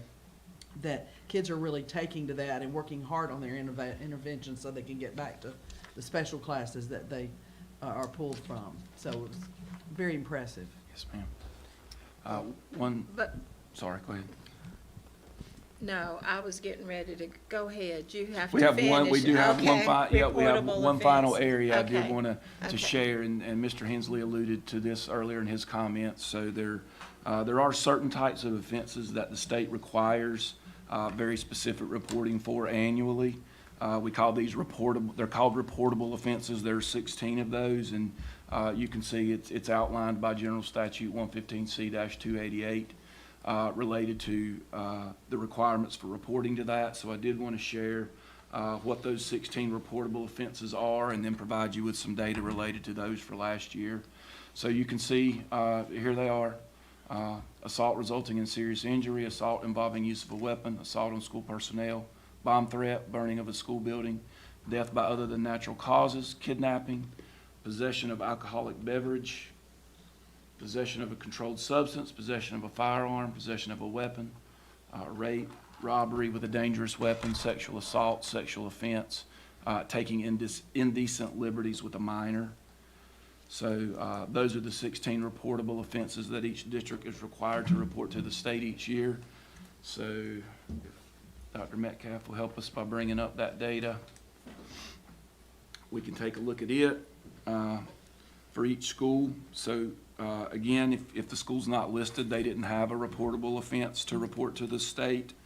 You can see that for the, and of the 16, the ones that you see in the columns across the top are the only ones that we had in incidents where we needed to report. Assault on personnel, there were 3 incidences: possession of alcohol, 10, possession of a firearm, 1, possession of a controlled substance, 40, possession of a weapon, 26, sexual assault, 1. So there were a total of 81 reportable offenses that we reported to the state for the 21-22 school year. I do want to point out that 76 of those 81 were for possession of alcohol, possession of a controlled substance, or possession of a weapon. Now keep in mind that is not a firearm, that's specific. And of those 26 possessions of a weapon, those are in general, in almost all cases, it's a pocket knife. And that's what I was gonna ask you. I felt like it wasn't a firearm since No, it had ma'am. been broken out, but I didn't know if it was a knife or, In the majority of those cases, vast majority, it's pocket knives. okay. Yes, Okay. ma'am. So did want to share that for last year. Do not have data yet for this year related to that, but we'll certainly, as we do each spring when we report that to the state, that will be included in our monthly board update at that time as well, to make you aware of that data. And Dr. Powers, for the possession of firearm, that's automatic expulsion? So, yes, ma'am. So possession of a firearm or a destructive device is actually the only rule that's under level 4 of our student code of conduct, which requires possession of a firearm, destructive device, requires a 365-day suspension. And then from there, the superintendent, the principal and superintendent can make a recommendation for expulsion. Expulsion would be covered under level 5 of our Okay, so code of that's conduct. it done, Mhm. okay. So the 365, Is they may automatic. have an opportunity to come back, is that what you're saying? Yes, ma'am. So it's automatic 365-day suspension for possession of a weapon. Okay, But beyond that, it could also then be, at the recommendation of the principal and superintendent, a permanent expulsion, which means you don't come back to Moore County Schools. Possession of Okay. a firearm, destructive device. Okay. Correct. It's a 365. okay. The weapon wouldn't necessarily be Correct. a I knife or something apologize. like that. Yes, pocket knife. firearm, not weapon. And It's firearm. so for like, possession of controlled substances, is that just suspension for a few days out of school, or what do we do with those cases? You know, in general, and I don't have all that information in front of me from the code of conduct. Would have to go back and see what level that was. However, I believe it's a level 3 offense, which could be Okay, certainly up to 10 days, short-term suspension, but could be a long-term suspension. okay. And again, it's circumstances. There Right. is some discretion there that the principal has. Okay. All right, board members, any comments? Okay. Just okay. two real quick. So, quick question, Dr. Powers. On these reportable offenses, are those just offenses committed by students, or does that include members of the public, faculty, and staff that might do the same thing on Moore County School property? That is an excellent question, and I believe it would be any, but I can clarify that to make certain. I'm not aware of any of these that are not student-related from last year, but I can certainly get Well, the clarification. reason I ask is I think that there was a possession of a firearm at the central office during that time frame. I don't recall The that. person was arrested and it went to court. That was a knife.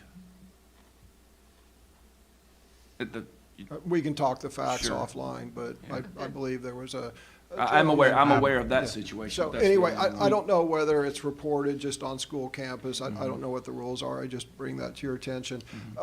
Dr. Locklear, since it came up, do you recall, or can you shed some light on why your predecessor stopped administering the Youth Risk Behavior Survey in Moore County Schools? It was a deliberate decision based upon your predecessor made. Ms. Carter brought up the Youth Risk Behavior Survey, so. I believe there was a lot of concern from a couple different standpoints. One was from the board. I think there was concern from the board that the survey mechanism for Panorama, there were concerns about the basis of that, the company itself, that caused concern and questions about the survey. There was some concern from the public and from some members of the board around some of the questions on the Youth Risk Behavior Survey. There were two surveys that we administered as a district. Right. One was kind of a culture and climate survey for our students, and then one was a Youth Risk Behavior Survey. That Youth Risk Behavior Survey is one in which is administered nationally, to representative schools across the United States.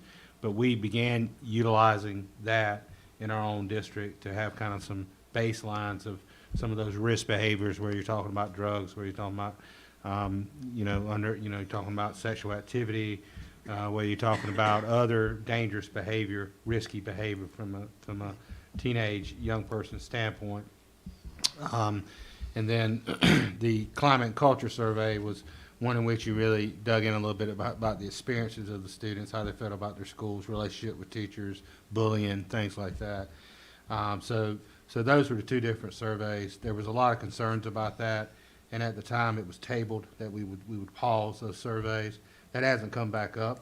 I think there's room for us to have discussions about the type of surveys we might want to have as a district in the future, but that hasn't come back up for discussion since I've been superintendent. Right. Yeah, I seem to recall that over a period of 2 or 3 consecutive board meetings that ultimately it became exposed that Panorama was, contrary to federal law, storing a subset of student data off-site, contrary to federal law, and that they in some way were making that available. So that, at least in my mind, was in fact the reason why it was halted. You are correct. Many in the community felt that some of the questions were invasive and inappropriate. I can tell you that we certainly don't want to do any illegal or really invasive surveys, but I don't think anyone on the board is opposed to student surveys as long as they conform with the law. They're not asking inappropriate or invasive questions, which of course is objective. And then finally, that we absolutely protect student privacy. So there were very good reasons why the surveys were stopped. And I just want to make it clear that I'm not opposed to surveys. I don't know anyone that's opposed to surveys, but we got to protect student privacy. We have to make sure that they're in accordance with federal laws. And as everyone knows, there's no shortage of federal laws governing education. And then finally, you know, the questions just need to be appropriate and needful. Thank you.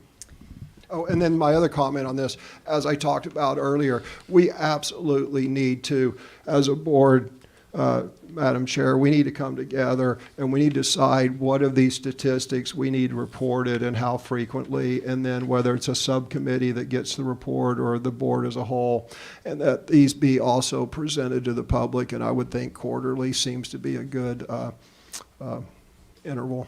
Thank you. Okay, Yes, thank and you. there's one last thing, as I wanted to respond to something that Ms. Carter had said. And it is just important that we do recognize that part of the problem at Cranes Creek Middle has to do with the board redistricting plan and the fact that we sent over from Southern Middle to Cranes Creek certain economically disadvantaged students without sending a concomitant amount of resources to help them. So that what happens is that while the majority of students still have acceptable test scores, there is a subgroup of students that does not, that is lingering, and they're not being helped, and they need special help that they were getting at Southern Middle, but we did not move over those resources over to Cranes Creek when we moved them from Southern Middle. We're now starting to get some of those resources, hopefully, over to Cranes Creek. But it's taken far too long, and I still, to this day, second guess the change in redistricting and the way it was done. But that was history, and we're going to have to move on from here and help people at all the schools, from Southern Middle to Cranes Creek to Robbins to everywhere else in the district, and raise those test scores. And also, which is the most important thing, and I hope to hear Dr. Locklear, I hope to hear a lot about this on Wednesday, that we are in the middle of, and we're going to lessen the educational gap between our general population and our subgroups. Okay, next we have, for reporting, a 2023-2024 budget calendar. Thank you, Madam Chair, and I'm pleased to formally introduce Ms. Tina Edmonds. Thank you all for, we'll have the opportunity to celebrate Ms. Edmonds coming back to Moore County. I'm sorry? We already did that one. We did that, yeah. When we were waiting on something, so now we're to the budget calendar. So we'll have the opportunity to formally celebrate Ms. Edmonds being back in Moore County next week. But Ms. Tina Edmonds, as we know, a native of Moore County and back with us, has worked with us for many years and back with us, serving now as our Executive Officer of Budget and Finance. So welcome, Tina. Thank you. Glad to be here. And so this item is just simply informing the board. Each year, the board receives information around the work of our preparing for our budget, preparing to hear what my recommended budget and eventually your budget would be to present to our Board of Commissioners each year. So this just kind of sets forth a draft budget calendar for that work. You'll note in January, we'll be scheduling Board Budget Committee meetings. We had 2 of those last year. I would anticipate at least 2 this year. I also will point out, you'll note something that's a little different this year that I'd like to engage with the board on is some what I would call 2x2 meetings, which are non-quorum meetings, small group meetings with the board to discuss the budget, to discuss some of the things the Board Budget Committee have discussed and get feedback from the board about where we're heading. And then we would have a work session on the budget in February. And then you'll also see some other things that are noted in here, which are those collaborative meetings with our Board of Commissioners. We certainly want to be working with them and having some joint work sessions with our commissioners. I think we can anticipate the opportunity to do that. I think that's been very positive with the police expansion work, and I think it could be very positive with our budget work. And then you'll see all the way down through March with me bringing our recommended budget, and then sending that out for public comment via our web portal, which we've done in the past, having public comments at the March meeting. Some additional 2x2 meetings may be scheduled to get feedback from the board on the recommended budget from myself. And then you'll see on March 30th, I'll note that right now, we don't have a work session. We have a combined work session board meeting in April because of where spring break falls with the school district. But I think this item's important enough for a special work session to discuss the budget in March. So that's a Thursday. March 30th is a Thursday. Again, all these dates can be changed based on the need to do so. Then you can see the work from there, presenting the budget to our county commissioners and working that process through. So again, this is the first draft of a budget calendar. Just wanted to get this in front of you to inform you of some general dates of where we're heading. And certainly open to any questions or feedback. Thank you, Dr. Locklear, and Tina, welcome back. It's really good to have you. Any comments? Okay, next we'll move into Moore County Schools Police Expansion Request Update. Thank you. Dr. Locklear. Thank you, Madam Chair. Thank you, Tina. This is We'll have questions later. Yeah, don't worry, Tina. Trust me. They're letting you. She did such an excellent job. It's the best presentation of the day, Tina. They're tired of hearing me, I can tell you that. This is just a brief update on our status of our police expansion request with our Board of Commissioners. Again, very positive. We're able to continue collaboration with our Board of Commissioners and myself with Mr. Vest, our county manager. It's anticipated that tomorrow there'll be a resolution on the county commissioner's agenda to officially support our police expansion and working with us. Upon approval of that resolution, we can move forward with our process of recruiting new school police officers to fill these positions, acquire the resources needed to support them, and scheduling necessary training. The county will set up a separate funding source, separate category from the allocation of our school current expenses. So this will be a separate funding stream and category that the county plans to set up. And it'll be processed kind of like a reimbursement process. As we start rolling this out, we hire 3 officers. It'd be set up to start reimbursing us for the cost of those 3 officers. We're also committed as part of this partnership with our commissioners that we're going to continue to explore any funding resources and streams, specifically in state and federal resources, whether that be additional grants through the state for safety that may come rolling out that supports this and reduce the burden on our local funding stream, whether it be an additional federal grant or federal sources that we're able to identify or repurpose. And so that's something we're committed to doing.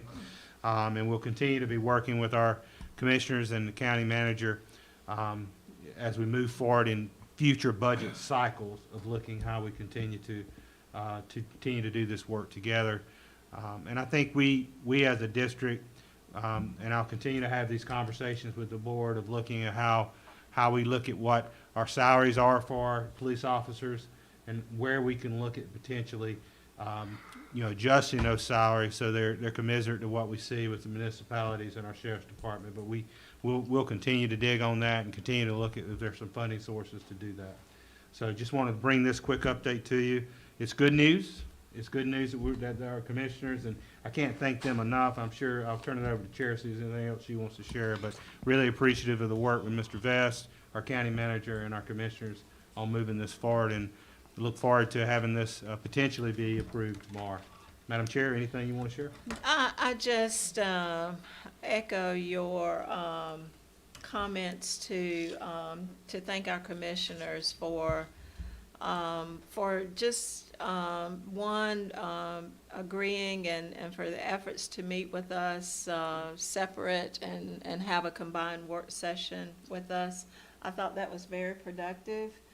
And then we had another separate meeting with a couple of the commissioners, Dr. Locklear and I, just to, and Stacy, just to answer any outstanding questions they had, and that was also very productive. So from where we started out, I believe initially, our request was, I believe Dr. Locklear, Dr. Powers, it was like 1.5 million, somewhere around there. And then we came up with dollars on our own from some late funding that we received fourth quarter, so that trimmed it down to right at 1,900,000 and something. And then with our discussion and with decisions on whether or not we do the equal funding with salaries and things, we're down to 785. But that will give us resource officers in every school. And that is our ultimate goal, is we want to have a officer in every one of our schools, our campuses. And we realize that I don't know, with the assessment and Captain Chief looking at this along with Dr. Powers, we know that we have some priority schools that are out in outlying areas to where we want to get resource officers sooner than later, simply because of the logistics. And so this will get us to where I think our parents, our teachers, everybody, our students, number one, keeping them safe, keeping our teachers, our staff safe. But our parents and the community will I believe, really be just thrilled and elated that we are making this step with the commissioners. So again, thank you to the commissioners, and their meeting is tomorrow at 10:30, 10:30. 10:30, yes, ma'am. And they have our item on their agenda to take care of the resolution. So, any comments, Mr. Hensley? Yes, Dr. Locklear. I was thinking back to our meetings on the SROs earlier in the year, especially back in February, and two things I know that you're continuing to work on. One is the incident reporting, which I think we saw the nucleus of that today, and I'm encouraged by that because I think that's the type of transparency we need. Because, as I've said before, if you leave people up to speculation, there's nothing more powerful than like an idle mind speculating. The other thing, the second thing that I think that we're working on, because I've heard you guys talking about it, is advanced trauma medical, along the lines of the Combat Lifesaver course. We've talked about that. But something that seems to have completely dropped off the radar, and I forgot about it until late last week, is I'd mentioned body cameras for our SROs. Body cameras are a standard in law enforcement. And one thing I've learned about being on the school board is there sure is a lot of he said, she said. And body cameras on our SROs sure do seem like they would clarify those. So what's the central office's position on body cameras for our school resource officer, police officers? I'll be honest, without doing a little research and conferring with Chief and seeing what the legality will be in a school setting versus a street setting or a municipal, city setting with that, I would just want to do a little research and bring you my thoughts on that. I really don't have an off the cuff response on that.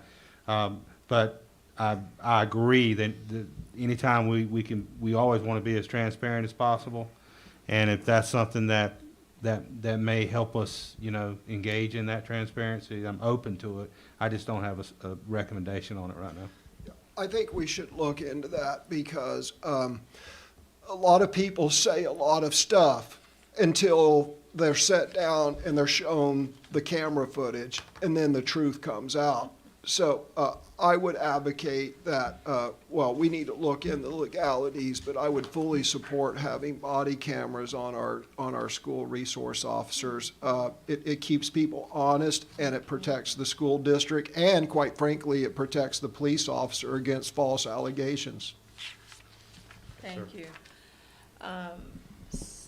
Any additional comments, Dr. Locklear? No, ma'am. Okay. Next, we have our board comments. Do you have any comments, Dr. Locklear? No, ma'am. Just always appreciate the board's engagement. Okay. It's been a long day for the board, but I appreciate the board's work. Okay, thank you. Mr. Hensley? I have nothing, thank you. Do I dare ask you? It's been a long day, and I do not intend to make it longer. It's time for trick or treat. It's time for trick or treat. As always, I just want to thank Dr. Locklear and his team for always preparing our items and having our information available. It's been a long day, but the information has been, for the most part, before us, and we've got some follow-up here that I've made some notes of to take care of, but it's been a good day. So at this time, is there a motion to adjourn? So moved. Is there a second? Second. We got it. All We got it. We're going all on. in favor? Aye. Well, when Dennison isn't here, He's how do not we here. adjourn? It's not.